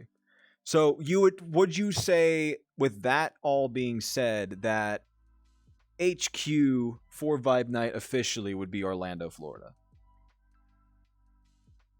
Yeah, probably, most likely. Well, for me personally, it seems like a really good place to kind of just settle down, kind of live my life. I've always liked Orlando. There's a lot to do there. What are you laughing at? Don't worry about it. It's fine. Nothing to worry about. Oh, God. Orlando's really nice. I'm close to family. I you know, there's a lot to do. You have education. You got UCF in Orlando, which is a really good school. I have a lot of friends up there too. A lot of people that I know that live up in Orlando. or plan to actually move there at some point. So all in all, it just seems like a nice place to be, and the housing market is really cheap compared to Miami. It's If you're still looking for a Florida, house down here in but Miami, just for context, right? Just for context, if you're looking for a house down here in Miami, say you want a 3-bed, 2-bathroom, the I don't know, standard 2,000 American, square feet. yeah, the standard American home. American, 2 bedrooms and an office, right? And like say, like 2 bathrooms, right? Pretty good kitchen area. How much would you think? How much is that for you, Trigo? How much, like in your area, if you were to find a house like that? In suburban Pittsburgh area, a 3-bedroom, 2-bathroom house around 2,000 square feet. That'll run you between I'd say 300,000 to 400,000. Right. So that's a pretty standard price. That's like the average kind of price for houses now in today's economy, right? If you're looking for that here in Miami, I'm sorry to tell you that either A, it's going to be totally run down and probably cost you $800,000. You ever want to buy a shack for $1 million? Come to Miami. We got plenty of them. The housing market is horrible down here. The nice houses you'll find, they're probably $800,000 bucks. Minimum. For what I just mentioned, probably a pretty good looking 3-bedroom, 2-bathroom house. The area that I live in, it's very suburb. I'm 30 minutes from the city, so like downtown Miami area. The houses around here go for $700,000 bucks, and this house that I live in is pretty old. And it's not renovated at all, really. The only thing that's really been renovated is the paint outside. That's it. Everything else is still like it's from the 90s. So old white cabinets. Our appliances recently got changed, but like apart from that, it's a pretty old house. It's been around for a while. Hasn't been renovated. Our house and all that is falling apart. So yeah. No, it's a nice house. It's just still has all the old stuff. Thankfully, it's been taken care of really well. Well, like that's the housing market down here is fucked. Basically, go ahead. Orlando, however, so much better. So much better. House like that would be like what, 300, 400K, 500K. It's roughly it's around the same as what you would get totally here. Revamped, remodeled. It looks so nice. So I'm like, I want to move up there. It's great. Like it's cheap, it's nice, work opportunity, school, friends. I'm not that far from my family that live here in Miami. It's like, what more could I ask for? So I'm like sold. It's just a matter of when, right? So. Cue the MTV Cribs Vibe Night edition. So we're gonna do. They'll do it. Actually, so as for your question too regarding all the Vibe Night stuff, that's more of a dream, if anything. That would be so cool if that were to happen someday. Do I think that's ever gonna happen? Maybe. Who knows? Only time will really tell on something like that. I think it would be really cool to have a place.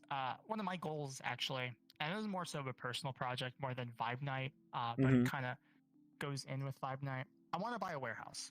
Right. I want to get a nice big warehouse. I want to renovate it. Add like living areas to it, add like a kitchen, stuff like that. Completely renovate it. Add a work area. What is this going to be? Well, office Trigo, and everything. Glad that you asked. What might this be? Yes, it would work as kind of a place where we can store equipment for Vibe Night, all that. But in reality, the true purpose of it for me, I've always wanted to do this for friends and other people. It would be a place where people can come over and hang out. We could all party, just have fun, and just hang out, enjoy Orlando. Because God, there's so much to do over there. Oh, it's insane. You have Disney, you have Universal, you have all the water parks, you have all these really nice restaurants over there. You have the beaches. Either if you go west to Tampa or you go east to Kennedy Space Center. There's so much. There's like so much to do over there. But one of the other main purposes is I've always wanted to create a safe space for people where, say, they're having financial issues, or if they need to get away from their parents because, they're being abusive, or, things like that. Things that, people nowadays kind of unfortunately have to deal with at times. I want to create a place where they can just stay for a month, 2 months, and kind of get themselves resituated as a place where they can be safe and kind of feel at home. Exactly. And, kind of help themselves, get out of, any holes that they may have, been put in, and stuff like that, whether it been financially or, friendships or family and stuff like that. Yeah. Just a place where, people can feel safe and, get help if they need it from myself or others. And eventually, build their way back up and either move out or, get a place for themselves and stuff like that. Really just to be a safe place for people to really, something happens, anything, my home would be open to them. That warehouse with living areas, kitchens, everything would, be open to them for, to kind of help themselves, Mm-hmm. It's So, it's definitely a big something goal, I would and I love to do. mean, like, in terms of Mhm. like maintenance and everything like that, there's a lot that goes into something Oh yeah, of that scale, and especially given 100%. like it's definitely one of those situations of, if it all works out and it all goes the way that you have envisioned, like, there's Mm-hmm. plenty of opportunity for it to just go from there. I mean, a good example Oh yeah, 100%. I could use is the Dude Perfect crew. I mean, they Yeah. look how they started. They started off in one of their backyards doing trick shots, everything Yeah. like that. Then they bought a warehouse. Yeah. They refurbished it to be their office and everything, create content and all that. And now look at it. I don't know if you've heard about this, but they're building like an indoor amusement park that's like centered around like the trick shotting and everything like that. So That's cool. it's definitely something to say, like, this is a possibility for you to Oh yeah. make Vibe Night into a big name. Oh, another shot. Yep, another shot. Let's go. Misho's fucking headset died again. Jeez. But yeah, no, definitely something I would like to do at some point. I think it would just be really nice. I think it would definitely like be helpful to friends or anyone really, that would need something like that, right? Now, this is a 'Cause I'm sure there have question. been a lot of times in a lot of situations where people have been in and they don't have that kind of support, whether it be from family or friends or from anyone really. And it's kind of tough to kind of get yourself out of that. I don't like seeing people in those kinds of positions, so that's kind of something I would like to also do. And this is my way to, I guess, give back to Right. friends and other people who may need it. So, something that you mentioned earlier in terms of, with everything, mentioning how you want to try and get a nonprofit organization like licensing for Vibe Night and get it recognized as an official organization. Has the thought ever crossed your mind of, since you already have your community, you have people who listen to Vibe Night, who attend Vibe Night, you have DJs who perform there. Has it ever crossed your mind of developing and like progressing Vibe Night almost into another situation similar to, I'll say, as an example, Monster Cat Media? Do you ever see that as being something that you could potentially go down a path for Vibe Night with? So could you elaborate onto like what Monster Cat Media is for me? So Monster Cat, to my understanding, started off, just a localized place that a lot of like starting DJs kind of started making, they did their own music. They would do collaborations. It started off doing like album, like a record label, essentially? Yeah, essentially, I think they're an official record label now. So, yeah, Monster Cat is a record label, to my knowledge, at least. Yeah, but so you're basically asking if Vibe Night would ever do something like that. Is that something that you would ever consider? Is more or less of like something that like you could see happening? Because I know the. I mean, sorry, no, I'm so sorry. Yeah, no, I just got like a lot of like. Sorry, give me 1 second.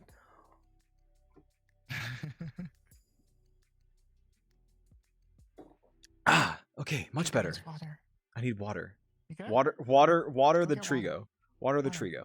But I guess like when it like, because when I remember Monster Cat listening to it back in 2009 2010 is roughly when they got started, and it was mostly just, hey, look at these starting artists, they're playing live sets, they're doing their own stuff, they're writing their own music, everything like that.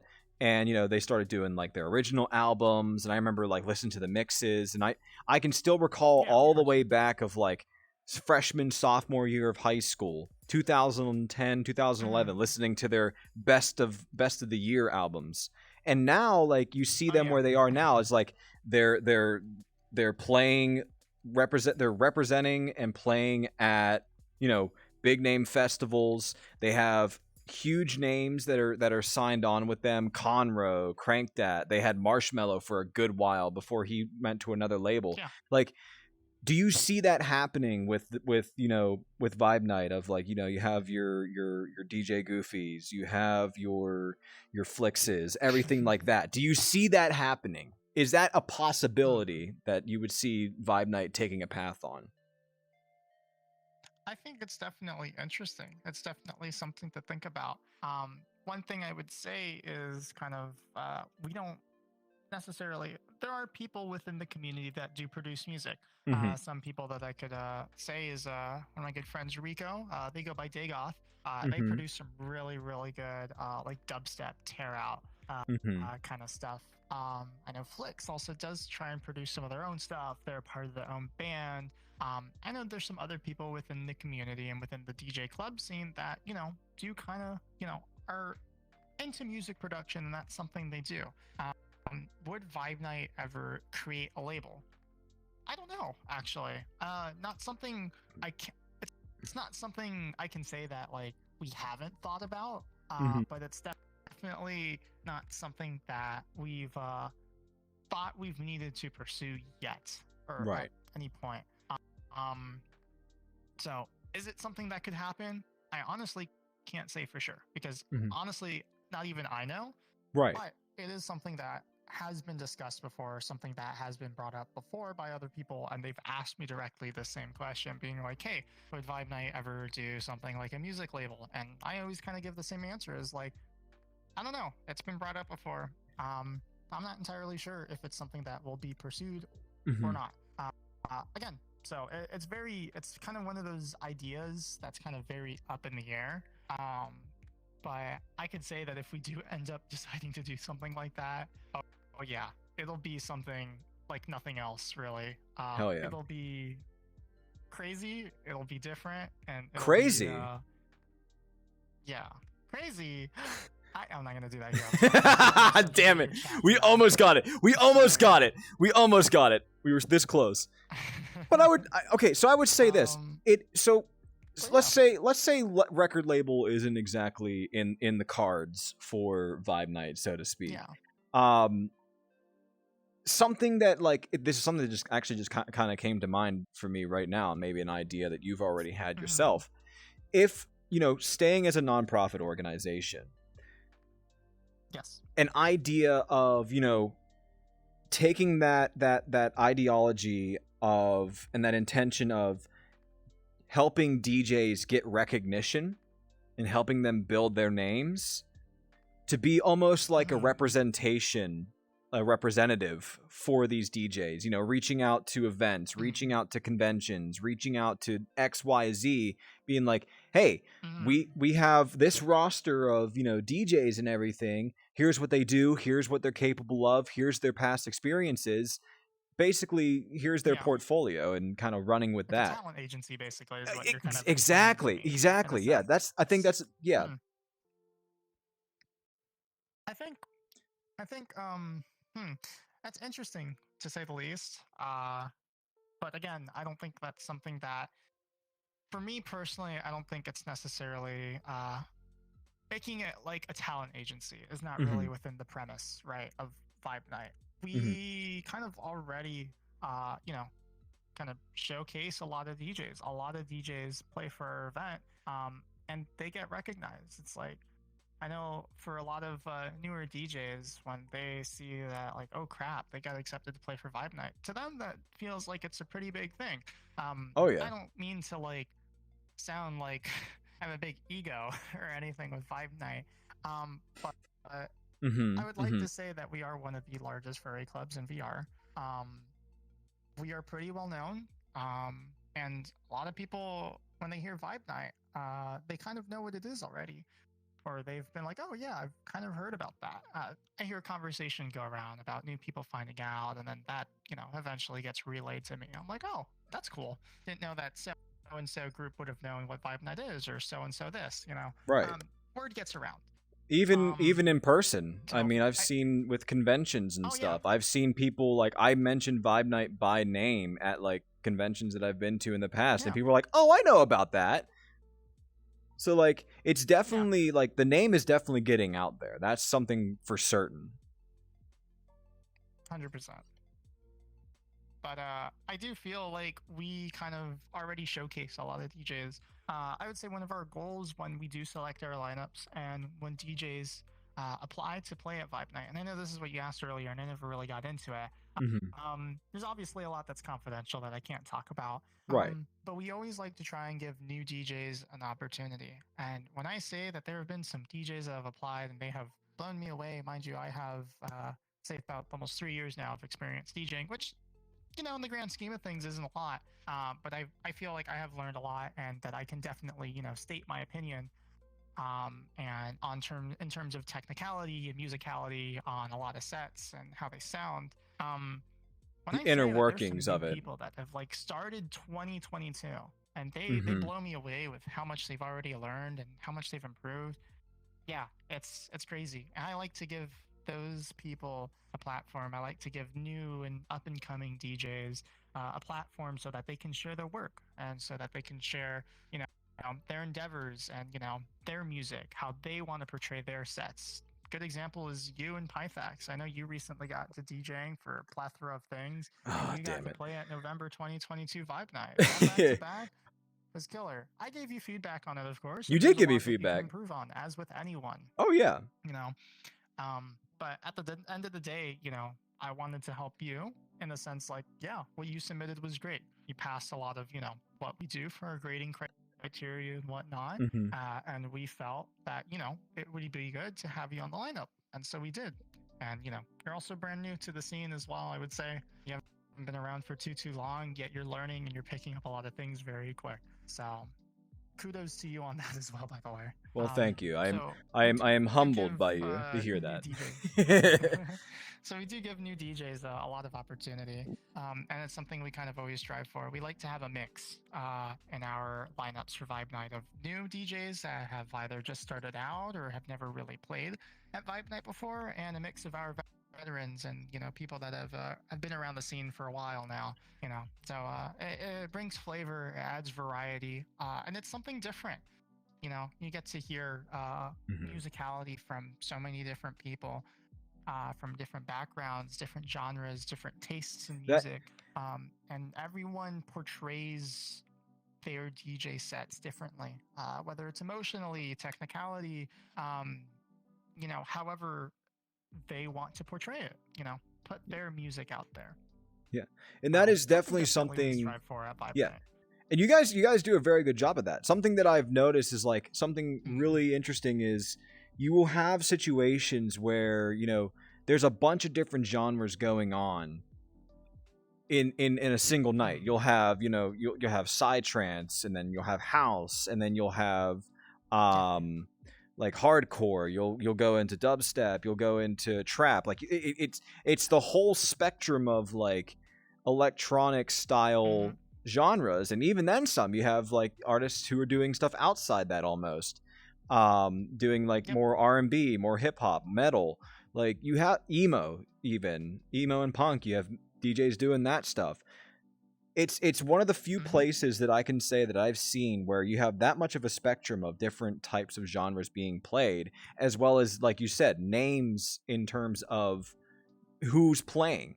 It's one of the few places that you'll see where it's not just, like, it's not just all-star lineup every event. It's not just, we only do the top people. That's all we want to do.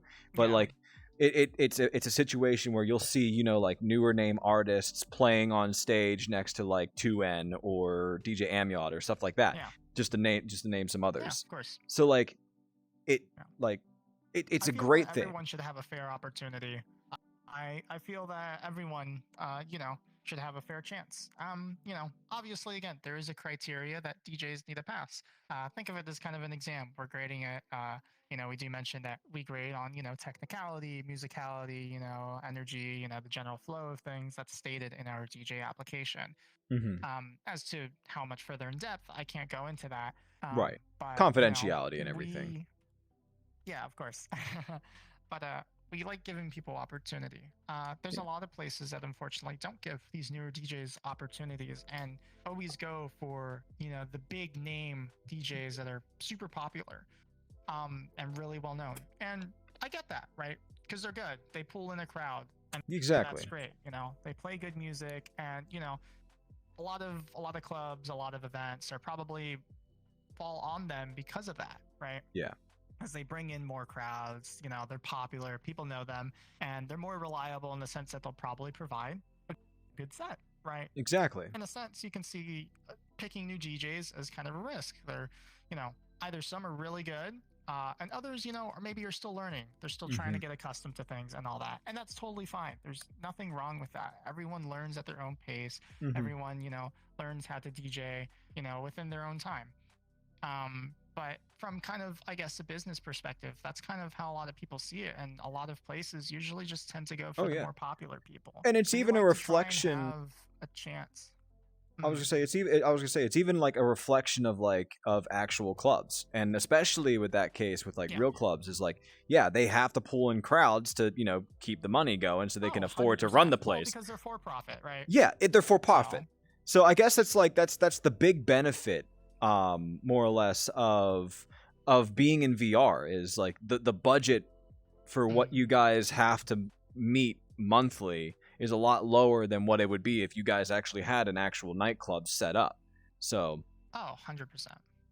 It would be a lot different. There's a lot of logistics, a lot of resources that go into you know, a club IRL and a club in VR. I would say that starting up a club in VR is definitely a lot easier. However, if it's gonna be quality, it's going to be something that has a high production value, that still takes a lot of resources. That's still hard to put on. A lot of tech. Anyone can throw a party in VR. Anyone can do that. You can pull up a Twitch stream, have a DJ play, and you're set. And that's totally fine. There's nothing wrong with that. You have a party, you hang out with friends, that's the purpose, that's great. You know, but for other events like, say, ours, say, you know, some of our good friends at Placeholder, Tailbase, you know, even like the other big name normie clubs like Shelter and all that, Sanctum, for example. The higher production, you know, venues that people like to go to. Ferrari is definitely one of them too. They're more of a convention, not really a club. But their production value for their raves and their, you know, club is kind of has to be top good, notch, like, given their attendance. insane. Yeah. Oh, of course. 100%. Well, like I said, they are a convention after all, so they have a much higher production value. They're the convention for the furry community, if anything. But nonetheless, you know, it gets into the point of, you know, opportunity. Like to give people opportunity at Vibe Night. We like to give people opportunities. So we like to diversify our lineup between new DJs, older DJs, genres, you know, everything really. You'll never know. Every Vibe Night's lineup is a wild card. And that's what I like to do because it keeps people on their toes. They won't expect, you know, say this DJ or this DJ, or they'll never hear this DJ, and they go and attend and listen to the DJ and they're like, holy shit, that's really good. Who is this guy? I've never heard of them before. Or, you know, who is this person? Who is this individual, you know? It's a good way to get people's names out there too, like you said.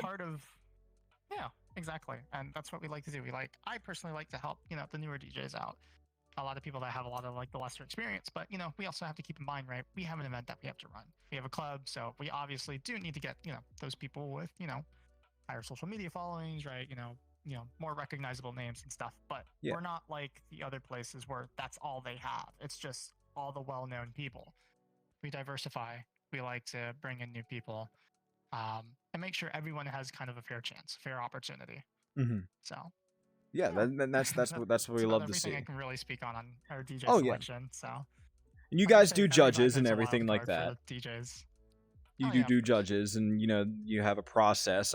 As someone who's been on the application side of that process, it is nerve-wracking because you get these questions and, like, you know, some questions of like, how long have you been doing this for? Like, what's like, what are you working with? Like, what styles are you doing? What's your set like genre? Yeah. All this stuff, and it can be overwhelming if you're new to it and everything like that. Like, definitely, I would 100%. say is like. In the situation for me, it was like very overwhelming because not only was I applying for myself, but I was doing it in accompaniment with Pythax. So I was doing it for the both of us, and I'm just like, oh my gosh, I have to sit here and do this, and both of us were absolutely like beyond stressed out, nerved. So when that came around, it was like, oh hey, by the way, we want to sign you on and everything. Here we go. You're playing next month, and I'm like, fuck. Okay, we got in, but we're still nervous. So you can understand it. Like that shit's it's crazy. When, believe me, when it's a different kind of nervous going from the application to then like, hey, you've been accepted, and then you're like, oh wait, fuck, I've been accepted. Oh wait, shit. Wait. This wasn't part of the plan. I didn't think I was gonna get this far. Exactly. Exactly. But yeah, it's like, yeah, I don't know. We try to give opportunity, right? Try to help out. Yeah. So I guess we want everyone to have a chance to play at Vibe Night, and I like to say if you don't get selected, because we got a lot of applications. I'll say this right now: we usually don't give out this information, but this is something that I feel is kind of okay to say. With this, so a WahCast Chat, exclusive. Hope you're listening, Trigo. Hope you're listening. A WahCast exclusive. You heard it here first. For this Vibe Night, for this DJ application round for Vibe Night, this is the highest we've reached for Vibe Night applicants since our 2-year anniversary in June earlier. Are you able to give a number? Do we get to know how many? 30 plus. Whew. Damn. Holy. And we only have 8 slots. I was gonna say you have 30 plus applicants. How many did you have for the Halloween party? Because I know that was your big. That was a big Halloween one. It was actually less.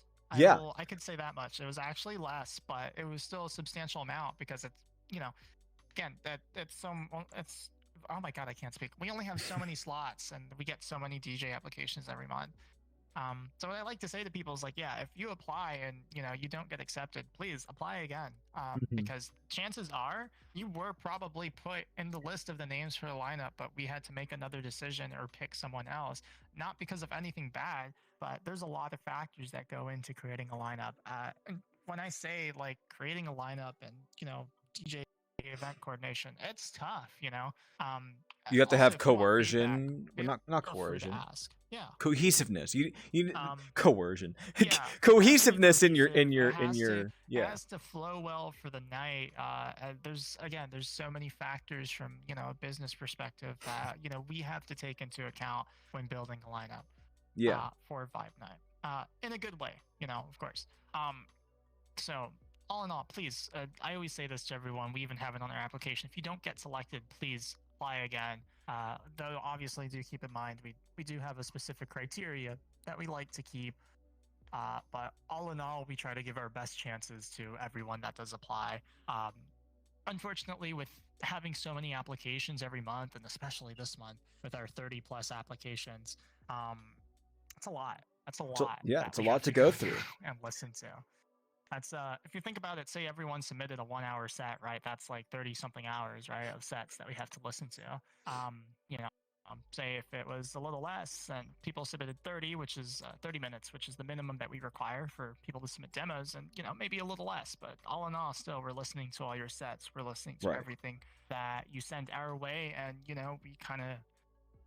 we base it off what you give us essentially, and we grade it, we go through with it, and if you make it to the lineup, awesome, great. We'll see you on stage at Vibe Night. It's going to be a wild party. And if not, that's okay. Look forward to the next one because there's always an opportunity. There's always going to be more, exactly. Say if you get rejected twice, third time's a charm. Who knows, right? So, and sometimes we will do that. Sometimes we'll be like, okay, we've seen this person apply. Okay, yeah. Oh, wow, they've actually improved, or they've done pretty good. Let's put them on the lineup this month. Stuff like that. So. Let's get them up on stage. Exactly, yeah. I guess kind of to wrap things up, towards with everything going on, what would you say, hypothetically speaking, for a new DJ getting ready to start off, what would you say, like, best advice, if you could tell them one thing to reassure them, if they're come to you and they're very nervous, they're like, oh hey, I don't know if like my stuff's good enough, I don't know if I should even bother applying, like, what would be your best advice to that person if they are looking to apply to Vibe Night?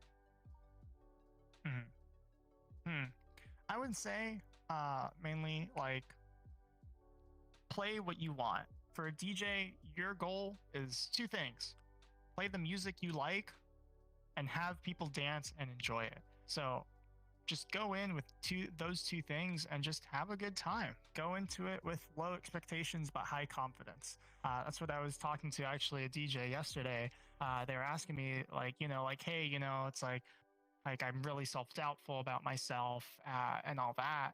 And I'm like, look, go in and apply to places. Have low expectations, because the reality of it is you might not always get accepted to everywhere, and that's fine. That's a part of the industry. That's just kind of how it works, unfortunately, with a lot of clubs. Again, we like to give chances and give opportunity to people, but go in with high confidence. Believe in yourself. Believe that the time that you put in practicing and learning is really worthwhile. And if you don't know what to practice, what I always tell DJs, especially when they're starting off, is master the basics, master the fundamentals. And that is song structure, what beat matching is, what your chorus is, your phrases, your verses are, your build-ups, your drops. Learn your songs inside and out and understand how songs are built up, how they are created, what is their structure, what are they like, what are they, what do they sound like? Are they high energy? Do they sound like it's something that'll really get people going? Is it more chill, low energy? Learn your songs, understand the music you're playing to people. And once you do that, you can then further the skills to build on top of that, which is then like mixing in key, more complex transitions between songs, and all that stuff, really. Just advancing your skills from there. But all in all, at the basics, learn the fundamentals of music and song structure. I always like to say that. I always try to teach people that. And don't be scared to ask for help. Don't be scared to ask for feedback. Be scared. Constructive criticism is the Be scared. only way. Run. Run as fast as you can. Criticism is the only way that people... is the only way that people really grow, so long as it is constructive criticism. So it's helpful and it's beneficial and you're actually being taught. Because if you're just going out there, man, your shit sucks, it's like, that's how's that going? And then like, that's just going to make you feel like ass. And then you're not really learning how to be a better DJ. Exactly. Like, how are you going to try and get better and constructive improve? Criticism. Find the people that will be willing to help you out, that are willing to teach you, and all that, and just learn those fundamentals. They're really important. I still practice them every day, even though I've been doing this shit for 3 years. So I would have to definitely say I try to make sure I know that. I would definitely have to say, like, after my first set, not the one that was my Vibe Night debut, the one before that, which was absolutely, like, looking back at it and I listened to it again, it's absolutely god awful, absolute ass tier. Like, I look back and I'm like, how did I actually think this sounded good? But I still, to this day, I have it saved on Telegram. It is I asked for like feedback from one of the judges, and you probably have an idea of who I'm talking about. I won't say their name or anything just because of confidentiality. But like, I will never forget. I was expecting a little bit of feedback. What I wasn't expecting was a 12-minute audio clip. Of them going through every individual point. Mind you, this person was like half asleep, probably drunk. It was... Yeah, I know exactly who you're talking about. I was not expecting it. So, like, getting that feedback, and all of it was constructive. All of it was very much like... I'll take a shot to that. Yeah. You know what? That deserves a shot. Cheers to the person, and if that individual is either currently watching or if you end up listening to that, thank you for that feedback. Like, thank you for the feedback, because I don't think I would have continued. Believe me, they're very helpful. Yeah, I don't think I would have continued doing my thing with DJing and still going as far as I am now with like the sets that I'm working on and everything that I'm doing now. I don't think I would have been where I am right now if that feedback was not ever given. So definitely I would say like when it comes down to it, feedback 100% does everything like that you would expect positively, especially with the constructive criticisms. 100%. It always helps out. It helps you give you a better idea of what you need to learn, where you need to go, where you should be going, what exactly it is you need to learn to improve yourself and become a better DJ, understand things better. Because at the end of the day, even people that have been doing this for, I don't know, 5, 10, 15, 20 plus years, they're still learning new things. They don't even know like everything, you know? They're always still trying and experimenting new things. Now, obviously, it may be a lot more advanced. And what, you know, a newer DJ would probably be learning, but then nonetheless, they're still learning on improving their craft, improving what it is they do, and just trying to be a better DJ. As at the end of the day, the fundamental, you know, things that I see, right, what a DJ is supposed to do is play music and make sure people just have a good time and enjoy it and party to it. That is kind of basically your job as a DJ. You play music and make sure people party and enjoy it and have a good time. If you get paid for it, that's an extra plus. Cool. Yeah, a lot of DJs do get paid. The IRL industry of things, yeah, a lot of people do get booked, contracted, right? Play at events, festivals, whatever, yada, yada, yada. But, you know, for a lot of us here in VR, we don't get booked. We don't get paid to play. Right. We just do it for fun. For me, it's a hobby. Do it for the hell of it, enjoy doing.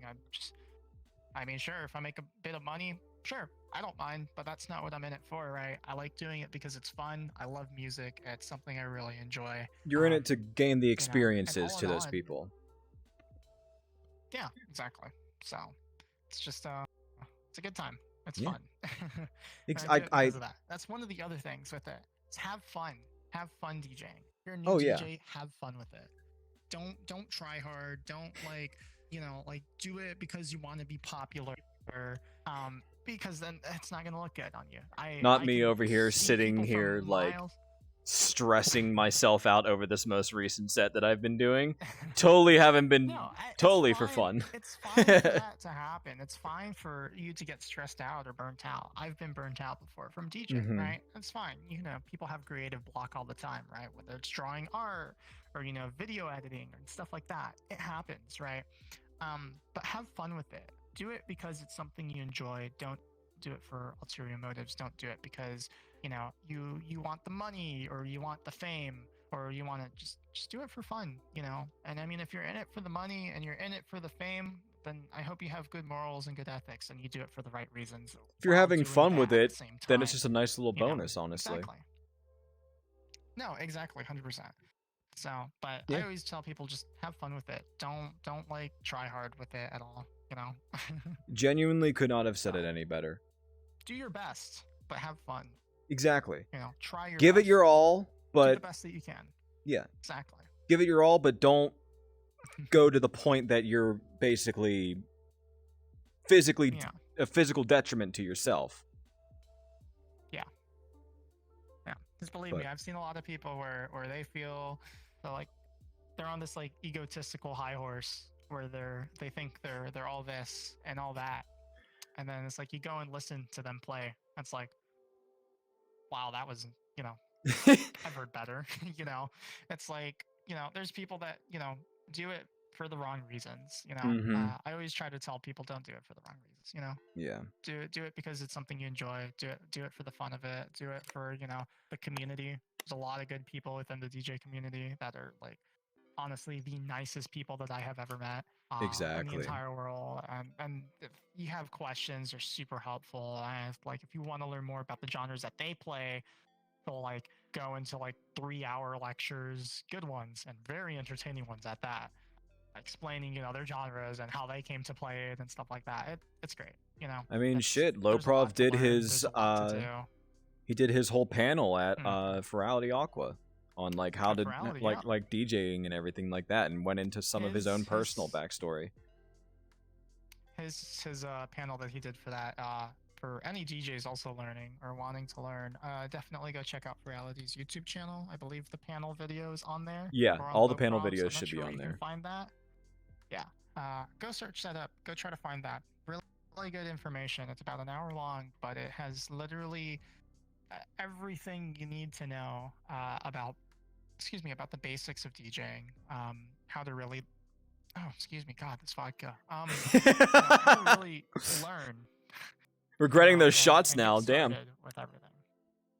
Yeah. So, Well, yeah. All in Misho, all, have fun. Try your best. I would definitely say, something a great note to end things on. In that case, with that being said, I think we need a short little toast here. A short little toast to all the progress that you've made, to the progress that all the DJs have made. So, here's to you. Here's to everyone that's been working with Vibe Night, and everyone out there for you guys. Thank you all once again for tuning in. Cheers.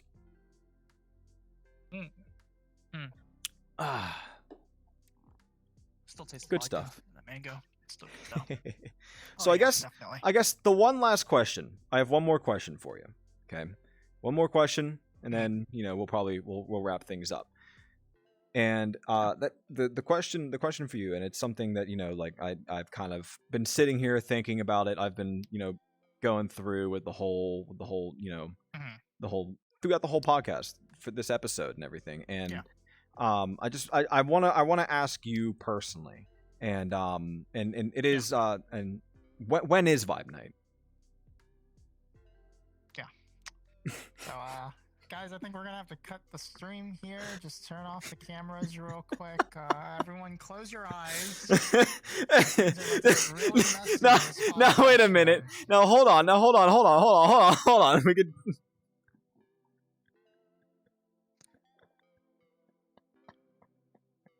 Guys, look away.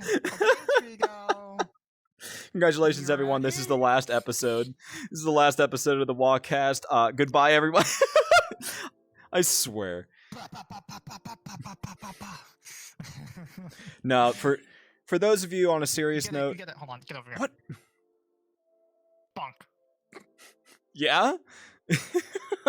That's what you got for asking me when Vibe Night is. Can't believe you. You should already know this, guys. It's on the last Saturday of every month. And if you ask me again, you'll also get bonked. Well, thank you so much, Misho. It was an absolute pleasure having you on, man. Always good friend, good person, all around great time, great chat. For everyone there that was tuned in today, thank you all for stopping by. Appreciate you all for tuning in. Hope you enjoyed it. We talked a lot about music, talked a lot about the event, and just some things in general. So, yeah, honestly, I had a lot of things learned, both about you, about the event, everything. I think people learned a lot more about who this Misho guy is. I don't know. It seems kind of cringe. I'm not gonna lie, but yeah. So yeah, for those of you who are interested, if you're not familiar with it, feel free to follow Misho's Vibe Night on Twitter. At Misho's Vibe Night, I believe so. Yeah, I think that's your Twitter handle, and it'll have links to all of your socials, Discord, Telegram, everything else like that. That way, you guys can all get updates on what's going on with the event. If you guys are new to the WahCast, feel free to give a like or follow or whatever the Twitch does nowadays. But if you're not already part of the Dorgan Den, links are down below for the Discord and Twitter and everything else like that for Twitch and everything for me. And yeah, we are going to be starting. Actually, this is a little announcement for you as well. I kind of talked about it previously a little bit, and I might have made an announcement tweet a little bit. I think a little while ago, but I'll actually be starting to post these on YouTube. So that way they're documented, they're archived, and if people want to go back through and rewatch an episode in particular, maybe a few years down the line, world-renowned Misho of International God. Misho's Vibe Night. They want to go back. Like 1 year from now, we go back and listen to this and like. Oh my rewatch gosh! it and, like, Just to kind of re-ask the see like questions and where see how things it's all were. changed. Yeah. Oh, that would be cool. Yeah. So like stuff like exactly stuff like that. To go back through and check that out and see like, oh, this is what we talked about and here we are now. Something just to go back through, or if there's a particularly good episode or like one that's like made people very happy or made them laugh really well, and go back and see that.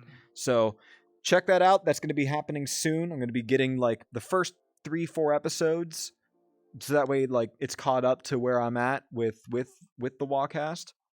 And then from there, we'll see how that goes. Do live updates, or we'll do like I'll stream on one day and upload it on another. So something to work out. But yeah. So yeah, Misho, thank you for coming on. It was a pleasure having you. Thank you. You have a great rest. Excuse me. Wow, right as I'm doing my outro. We're good. But yeah, thank you for coming in. I hope you have a great rest of your night, great rest of your week. Best of luck with school, and we'll see you on the last Saturday of January. Last Saturday of every month. Yeah, we'll see you at Vibe Night. January, every month too. After that. Hell yeah, every other month too. Yeah, this doesn't stop. It doesn't stop, guys. It doesn't stop. We're always working every year. Never ends. Every year, every month. But yeah, so see you all around. You all take care.